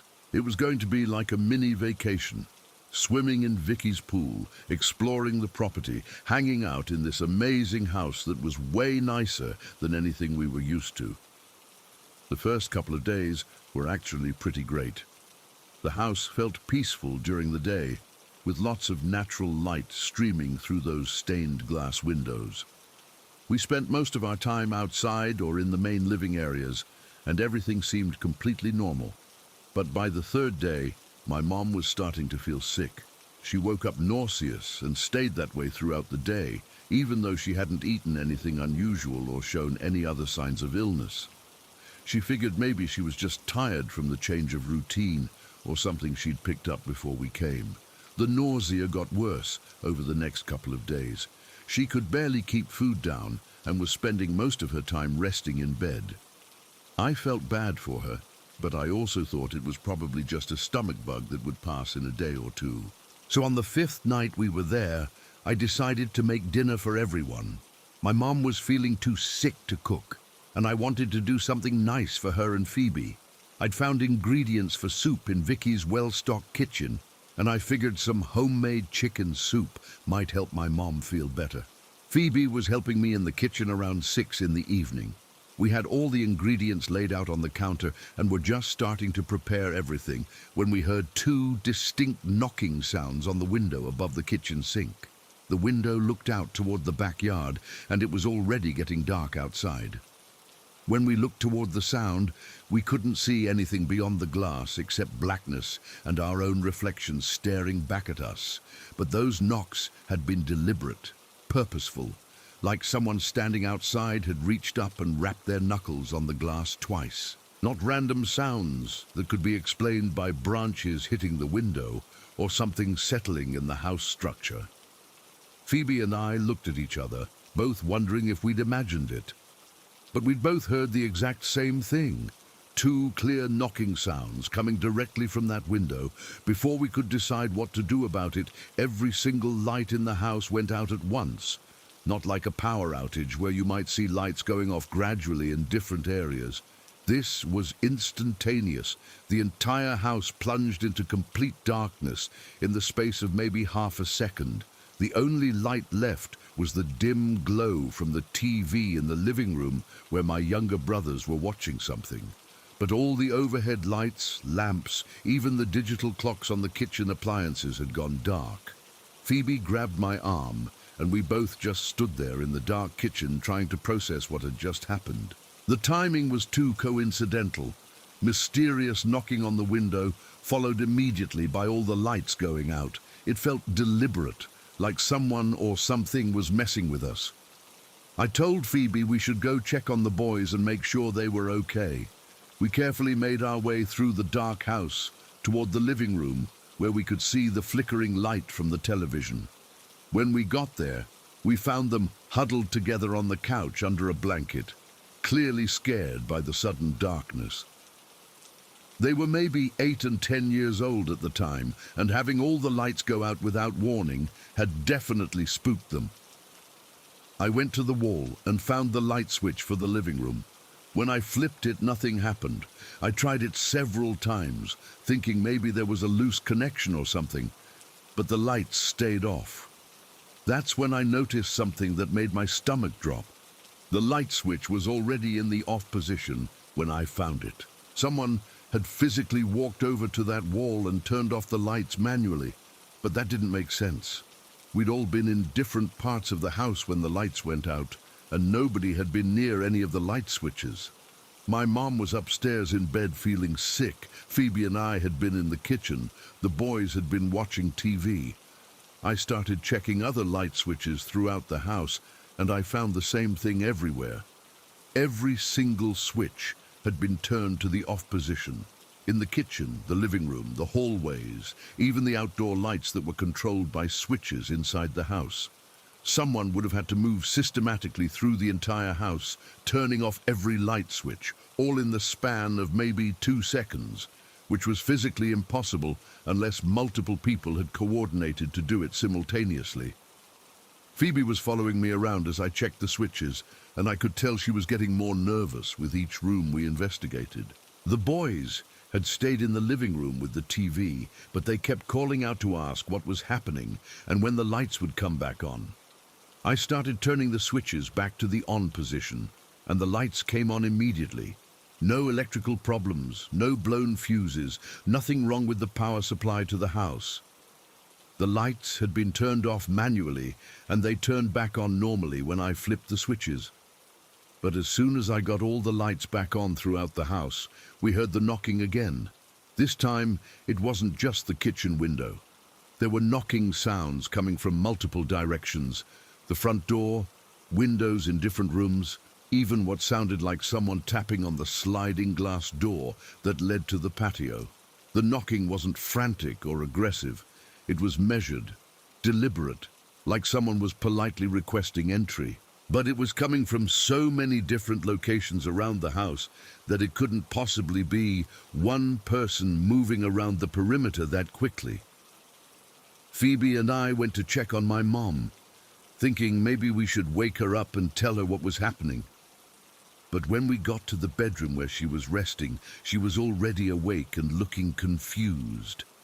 She said the knocking sounds had woken her up, and she wanted to know if we were expecting visitors. I told her nobody was supposed to be coming over, and explained about the lights going out and the knocking we'd been hearing from different parts of the house.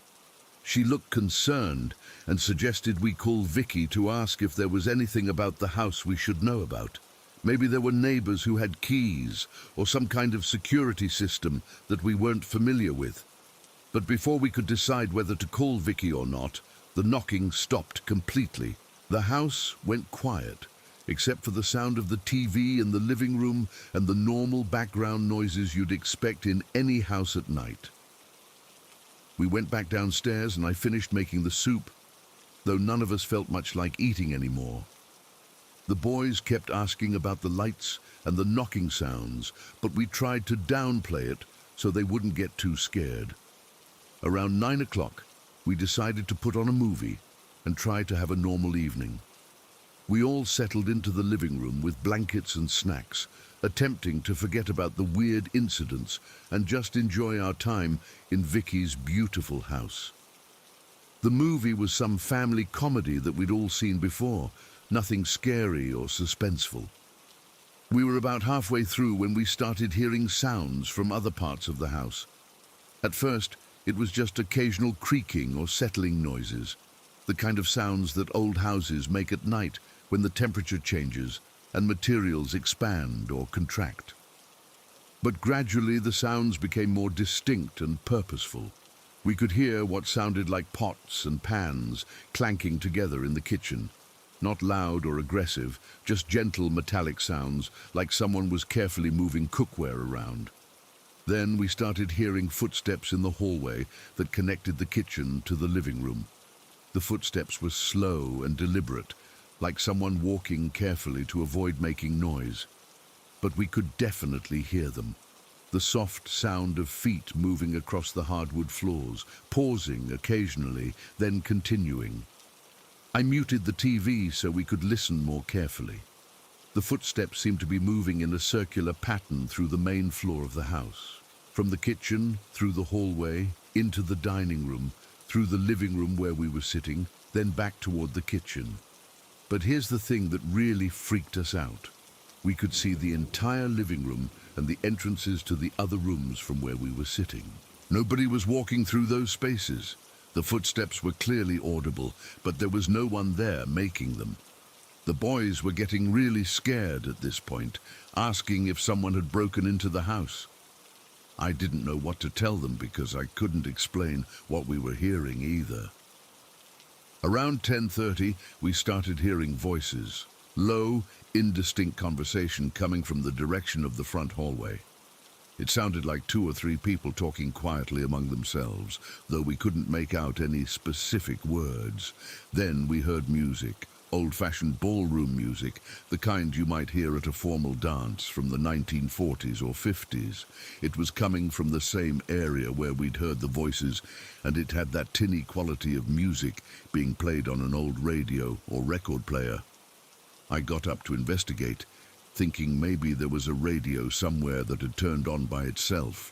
But as I walked toward the front of the house where the sounds were coming from, I heard something that made me freeze in my tracks.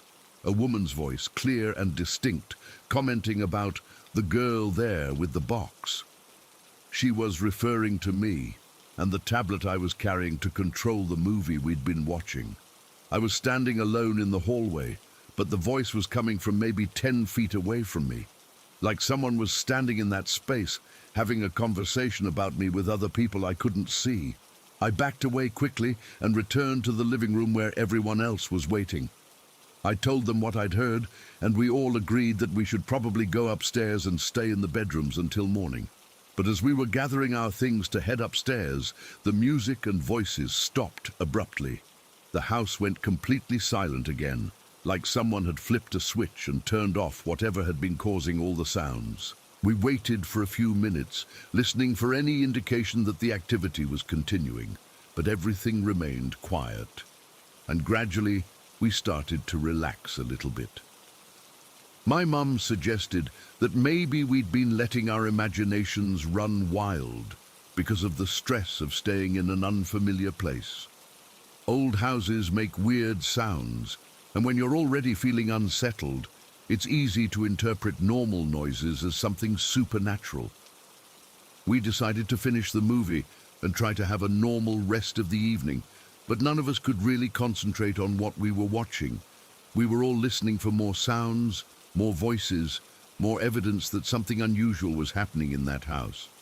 Around midnight, when the movie ended, we were getting ready to go upstairs to bed when the stained glass windows suddenly lit up with colored light. Not from any artificial source that we could identify, but like they were glowing from within the glass itself. The light wasn't bright or harsh, but it was clearly visible and casting those familiar colored patterns on the walls that we'd seen during the day when sunlight came through the windows. But there was no external light source that could be causing the effect at midnight. We all stood there staring at the windows, watching the colored light pulse and shift like it was alive. Red, blue, green, yellow. All the colors in the stained glass design were glowing and changing intensity in a rhythm that almost seemed like breathing. That's when we heard the voices again, but this time they were louder, more distinct. Multiple people having conversations, laughing, the sounds of a social gathering happening somewhere in the house. And through it all, that same ballroom music playing softly in the background, like the soundtrack to a party that we couldn't see, but could definitely hear. The whole thing lasted maybe 15 minutes. The glowing windows, the voices and music, the sense that we were sharing the house with a group of people who existed in some other time or dimension. Then, just as suddenly as it had all started, everything stopped. The windows went dark, the voices disappeared, the music cut off mid-song. The house returned to normal silence, like none of it had ever happened. We all went to bed after that, but I don't think any of us got much sleep. Every little sound the house made during the night seemed amplified and significant, like it might be the beginning of another episode of unexplained activity. The next morning, everything felt completely normal again. Bright sunlight streaming through those same stained glass windows, birds singing outside, the peaceful atmosphere we'd enjoyed during our first few days there. My mum was feeling better too. The nausea that had been plaguing her for days was completely gone. She was able to eat breakfast and seemed back to her normal energy level. We never experienced anything like that again during the rest of our stay at Vicky's house. The remaining week was quiet and uneventful, just a normal house-sitting arrangement with no mysterious sounds or unexplained phenomena. But I've never forgotten that one night, when it felt like we were sharing the house with the spirits of people who had lived on that land long before Vicky's beautiful modern home was built there. The voices, the music, the glowing windows. It all felt like we'd been given a glimpse into some other time and place that normally remained invisible to the living world. I still think about it sometimes when I'm in old buildings or places with significant history. How many other locations hold on to the memories and energy of the people who came before, waiting for the right circumstances to make their presence known to those of us still walking around in the physical world. That night taught me that some places are layered with history in ways we don't usually perceive, and that sometimes the boundary between past and present becomes thin enough for us to catch a brief glimpse of what came before. Story 14. My boyfriend and I used to love taking these long drives to nowhere, just picking a direction and seeing where we'd end up. We'd done it probably 50 times over the 2 years we'd been dating, always finding some interesting place or scenic route we'd never seen before. It was our thing, you know? Just getting in the car with some snacks and music and driving until we felt like turning around. This particular drive happened on a Saturday in late spring, maybe 3 years ago now. We'd gotten up early and decided to head out toward this valley in Arizona, where we'd heard there were some old ruins and stone structures left over from mining operations back in the 1800s or early 1900s. The drive out there was beautiful. Desert landscape with mountains in the distance, cacti and scrub brush stretching out as far as you could see. We were joking around, listening to music, having a great time like we always did on these little adventures. My boyfriend was making jokes about maybe seeing Bigfoot in the ruins, which seemed hilarious at the time. We found the valley around noon and spent a couple hours exploring. There really were some interesting stone foundations and walls, probably left over from when this area was an active mining town. You could see where buildings had been, where roads had connected different parts of the settlement. It was like a ghost town, but one that had been abandoned for so long that nature had mostly reclaimed it. The whole area had this peaceful, timeless quality, just silence, except for the wind, moving through the desert plants and the occasional sound of birds or insects. No traffic noise, no signs of modern civilization, like we'd stepped back in time to see what this place looked like before anyone else had discovered it. We took pictures, explored different structures, tried to imagine what life would have been like for the people who'd lived and worked there decades ago. It was exactly the kind of place we love finding on these spontaneous road trips, somewhere with history and character that most tourists would never see. Around 3 in the afternoon, we decided to head back home.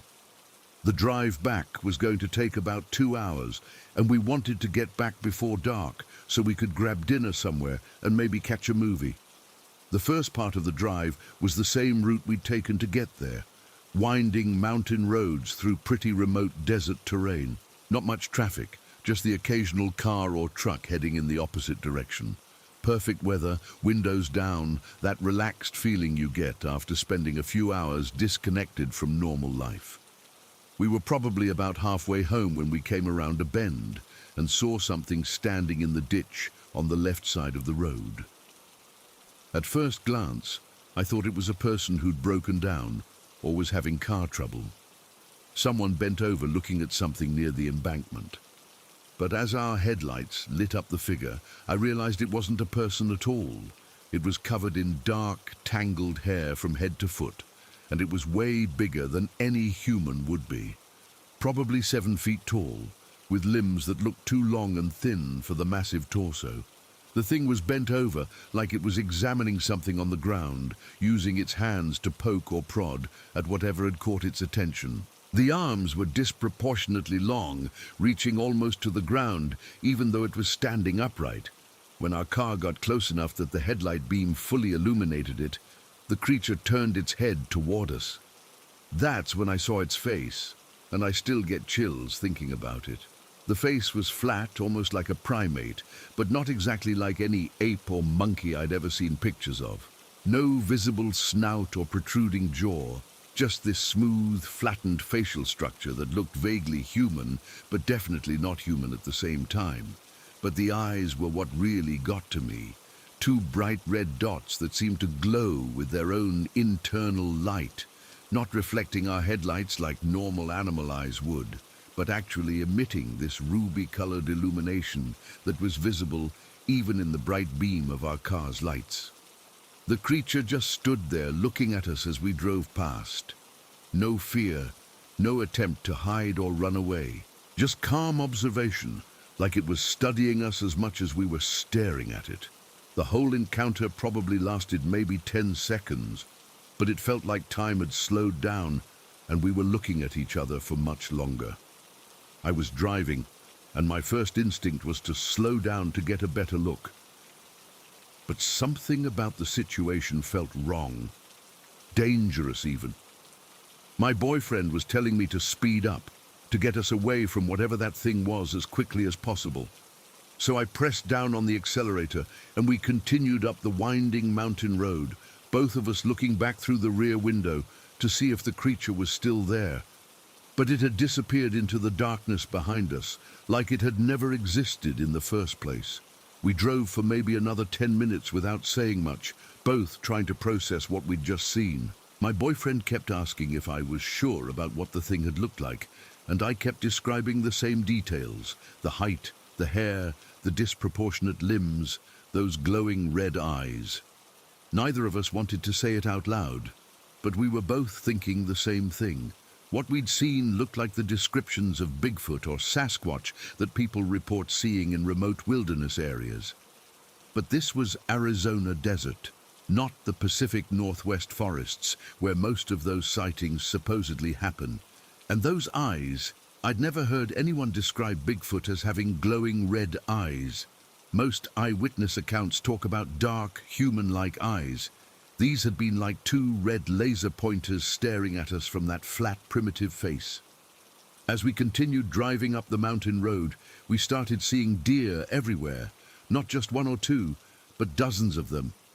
They were standing in the middle of the road, clustered along the shoulders, some of them just motionless in the scrub brush beside the pavement. But here's what was really weird about it. They weren't behaving like normal deer. Usually when you encounter deer on a road at night, they either run away when your headlights hit them, or they freeze and stare at you with that deer in headlights expression. These deer were just standing there calmly, like they were waiting for something. Some of them were blocking the road completely, forcing me to slow down and maneuver around them. But they didn't move out of the way when our car approached. They just stood there, alert and watching, but not afraid of our vehicle or the noise we were making.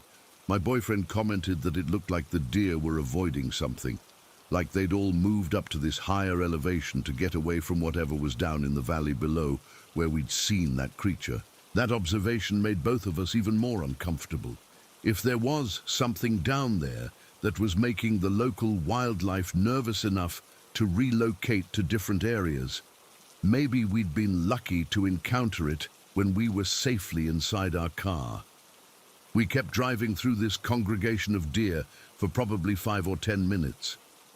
Everywhere we looked, there were more of them, standing in groups, spread out individually, all seeming unusually calm but alert, like they were on guard duty or keeping watch for something. Then, just as we crested the highest part of the mountain road, This massive white owl flew directly over our car. And I mean massive. The wingspan had to be at least 6 feet across, maybe more. It came out of nowhere, flying maybe 20 feet above us, completely silent like owls are when they fly. The timing was perfect, like the owl had been waiting for us to reach that exact spot before making its appearance. It flew from behind us, over our car, then disappeared into the darkness ahead of us on the road. That's when we both finally felt like we could breathe normally again. Like whatever weird atmosphere or energy we'd been driving through had finally lifted. The deer started to thin out, and by the time we got to the other side of the mountain pass, everything looked normal again. We didn't talk much for the rest of the drive home. Both of us were trying to make sense of what we'd experienced, but neither of us had any good explanations. We'd definitely seen something that shouldn't have been there, something that didn't fit into any normal category of wildlife or human activity. When we got home that night, we both went straight to our computers and started researching, looking up Bigfoot sightings in Arizona, trying to find other reports of creatures with glowing red eyes, searching for any explanation that might help us understand what we'd encountered. We found some accounts of Sasquatch sightings in Arizona, but most of them were in the northern part of the state where there are actual forests. The desert area where we'd been was not a typical location for that kind of creature, and we couldn't find any reports that matched the specific details of what we'd seen. The glowing red eyes were mentioned in some accounts from other states, but usually in connection with creatures that were described very differently from what we'd observed. The behavior of the deer was also puzzling. We found information about how wildlife sometimes acts strangely when predators are in the area, but nothing that explained why dozens of deer would all congregate at higher elevation like they were trying to escape something.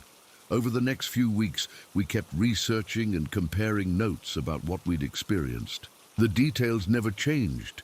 We both remembered exactly the same thing, described the creature in exactly the same way, agreed about the timeline and sequence of events. But we never found a satisfactory explanation for what we'd seen. It didn't fit neatly into any category of known animal, and it certainly wasn't human. Just this anomalous encounter with something that seemed to exist outside the normal boundaries of what's supposed to be possible. I still think about that night sometimes when I'm driving alone on remote roads, not because I'm scared of seeing something similar again, but because the memory is so vivid and inexplicable that it changed how I think about what might be living in the wild places that humans rarely visit. The creature we saw wasn't aggressive or threatening. It seemed more curious than anything else, like it was as surprised to see us as we were to see it. But there was definitely an intelligence behind those glowing red eyes, a sense that it was observing and thinking rather than just reacting on instinct. My boyfriend and I are still together, and we still take those spontaneous drives to explore new places. But we're more aware now of how much wilderness there is out there that remains unexplored and unexplained. How many other creatures might be living in remote areas, occasionally crossing paths with humans who happen to be in the right place at the right time. That valley where we'd spent the afternoon exploring ruins has taken on a different meaning for us. It's not just an interesting historical site anymore, it's a place where the boundary between known and unknown becomes thin enough for something extraordinary to reveal itself. We've never been back to that specific area, though not because we're afraid to.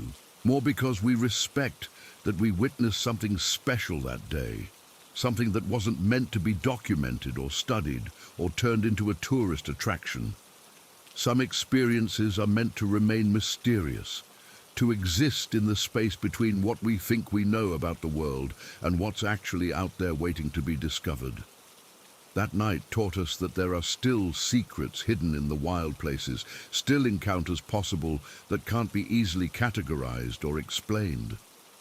When I close my eyes, I can still see those ruby red eyes looking at us with that calm, intelligent gaze.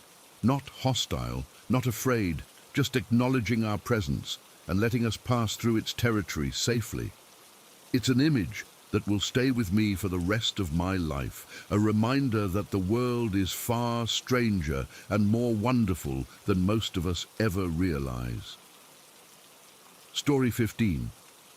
This happened back in 2016, during the height of that creepy clown craze that was going on everywhere. You remember that, right? People dressing up as clowns and scaring folks, standing in parking lots, chasing people through neighborhoods. It was all over the news for months, and honestly, it had everyone on edge. My family was driving back from visiting relatives, and we'd been on the road for maybe 6 hours. It was early morning, probably around 6 o'clock, and we'd stopped at this gas station in rural Georgia to fill up and use the restrooms. My sister and I were sleeping in the back seat when my mum pulled up to one of the pumps.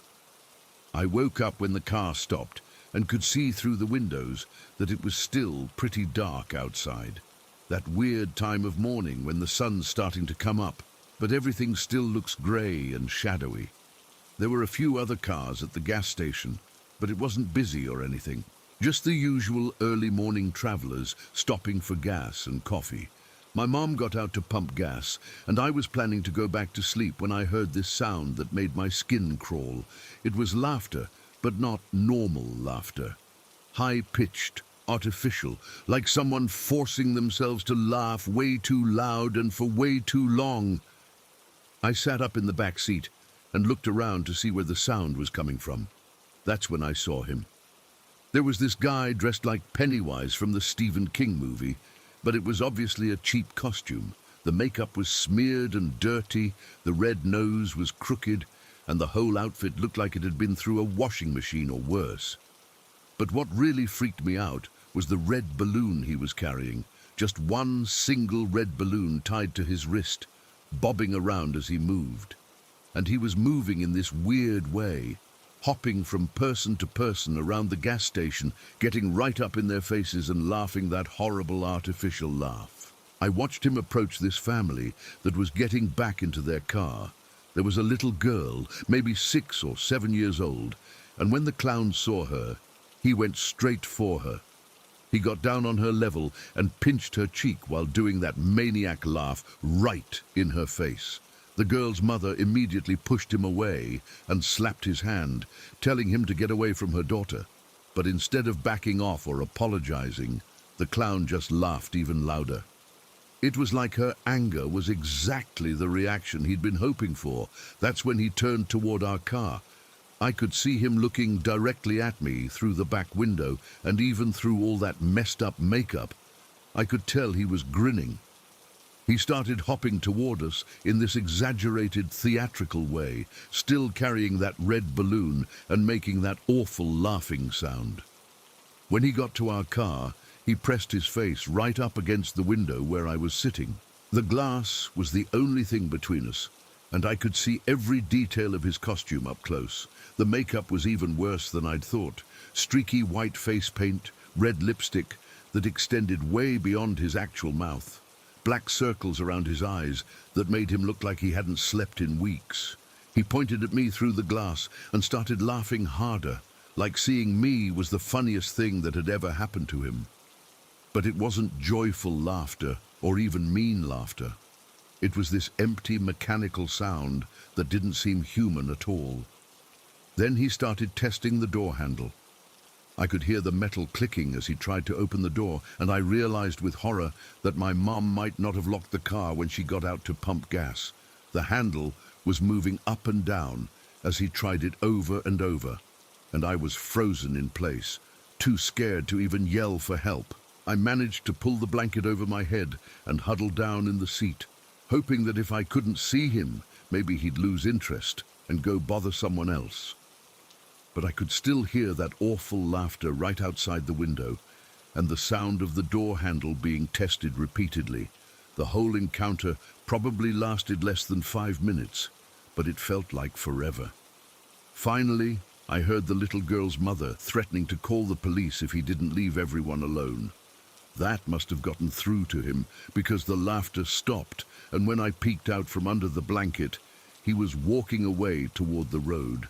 but he was walking in this staggering, unsteady way, like he was drunk or on drugs. Not the theatrical hopping he'd been doing before, but this genuinely unstable movement that made him look dangerous rather than just annoying. My mom got back in the car and asked if I was okay.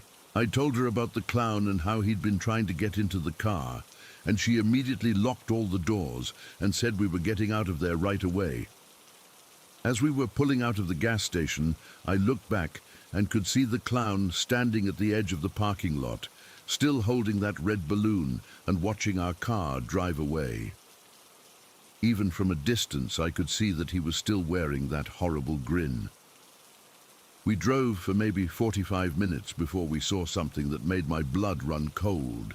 There was some kind of police activity on the side of the highway. Several patrol cars with their lights flashing, officers walking around in the woods beside the road, what looked like a search operation in progress. My mom slowed down like everyone does when they see police activity, and we could see officers with dogs moving through the trees. It looked like they were searching for someone, and given what we'd just experienced at the gas station, I had this terrible feeling that it might be related to the clown we'd encountered. The timing was too coincidental. Less than an hour after we'd seen this guy harassing people at a gas station, here were police officers conducting what looked like a manhunt in the same general area. And the way he'd been behaving, trying car door handles, getting aggressive with a child, staggering around like he was intoxicated, suggested someone who was genuinely dangerous rather than just playing pranks. I started thinking about what could have happened if our car doors hadn't been locked, if he'd been able to get into the back seat where my sister and I were sleeping. The guy had clearly been under the influence of something, and people on drugs can be unpredictable and violent. The whole clown craze that was happening in 2016 had started out seeming kind of silly and harmless. People dressing up to scare their friends, standing in public places to get reactions, posting videos on social media. But what I'd experienced that morning felt different. This wasn't someone having fun or trying to go viral. This was someone using the clown costume as cover for genuinely threatening behavior. For weeks after that incident, I couldn't see clowns anywhere without getting anxious. Even pictures of normal, professional clowns at children's parties or circuses would make me uncomfortable. That experience had taken something that was supposed to be fun and entertaining and turned it into a source of genuine fear. My sister, who had slept through most of the encounter, didn't really understand why I was so shaken up by it. She'd only woken up toward the end, when my mum was getting back in the car, so she hadn't seen the full extent of the clown's behavior. To her, it was just some weird guy in a costume being annoying. But I couldn't stop thinking about those few minutes when he was testing our door handle while I was alone in the back seat. The vulnerability of that situation, knowing that only a thin piece of metal was preventing this unstable person from getting access to me. And the way he'd been laughing, not like someone having fun, but like someone who was genuinely disturbed. The incident also made me realize how isolated that gas station had been. We were in the middle of rural Georgia, probably 20 minutes from the nearest town, with no cell phone service and very little traffic. If something had gone wrong, it would have taken a long time for help to arrive. I never found out what the police search was about, or whether they caught whoever they were looking for. We were traveling through the area and didn't see any follow-up news reports about arrests or incidents, but the timing and location made it seem very likely that it was connected to what we'd experienced. The whole clown phenomenon died down after a few months, probably because people realized how genuinely scary and disruptive it was becoming. What had started as harmless pranks had evolved into something that was causing real fear and requiring police intervention in communities across the country. But for me, the damage was already done. That morning at the gas station had given me a lasting wariness about situations where I'm vulnerable and isolated. I started paying more attention to locking car doors immediately, staying aware of my surroundings in parking lots, trusting my instincts when something feels wrong. The scariest part wasn't even the clown himself, though his behavior was definitely threatening and disturbing. It was the realization of how quickly a normal situation can become dangerous when someone with bad intentions decides to target you. How thin the line is between safety and vulnerability, especially in isolated locations where help isn't readily available. I still think about that morning sometimes when I'm at gas stations, especially early in the morning when there aren't many people around. I remember the sound of that artificial laughter, the sight of that dirty red balloon, the feeling of being trapped in the back seat while someone tested whether they could get to me. It taught me that not all threats come in obvious forms. Sometimes dangerous people hide behind masks or costumes or personas that are supposed to be harmless or entertaining. And sometimes the scariest encounters are the ones where you realize how easily things could have gone very differently if circumstances had been slightly different. That experience changed how I think about personal safety and situational awareness. It made me more cautious without making me paranoid, more aware of potential threats without becoming completely fearful of public spaces. But it definitely left me with a lasting respect for how quickly normal situations can become dangerous when the wrong person decides to target you. The image of that clown pressing his face against our car window, pointing at me and laughing while trying to open the door, is something I'll probably never forget. Not because it was the scariest thing that's ever happened to me, but because it was a real-world reminder that there are people out there who might hurt you just because they can. And sometimes the only thing protecting you is luck and the basic security measures you take for granted. Every time I see news stories about similar incidents, people in costumes harassing strangers, individuals using disguises to commit crimes, pranks that cross the line into actual threats, I remember that morning in Georgia and feel grateful that our encounter didn't escalate beyond intimidation and attempted access to our vehicle. But I also remember the feeling of helplessness when I was alone in that back seat, hoping that a door lock would be enough to keep someone dangerous from getting to me. It's a vulnerability that stays with you, the knowledge that your safety sometimes depends on factors that are completely outside your control. That's probably the most lasting impact of the whole experience. Not just the specific memory of the clown, but the broader awareness that danger can appear in unexpected forms, and that being prepared and alert is sometimes the only thing standing between you and a situation that could change your life forever.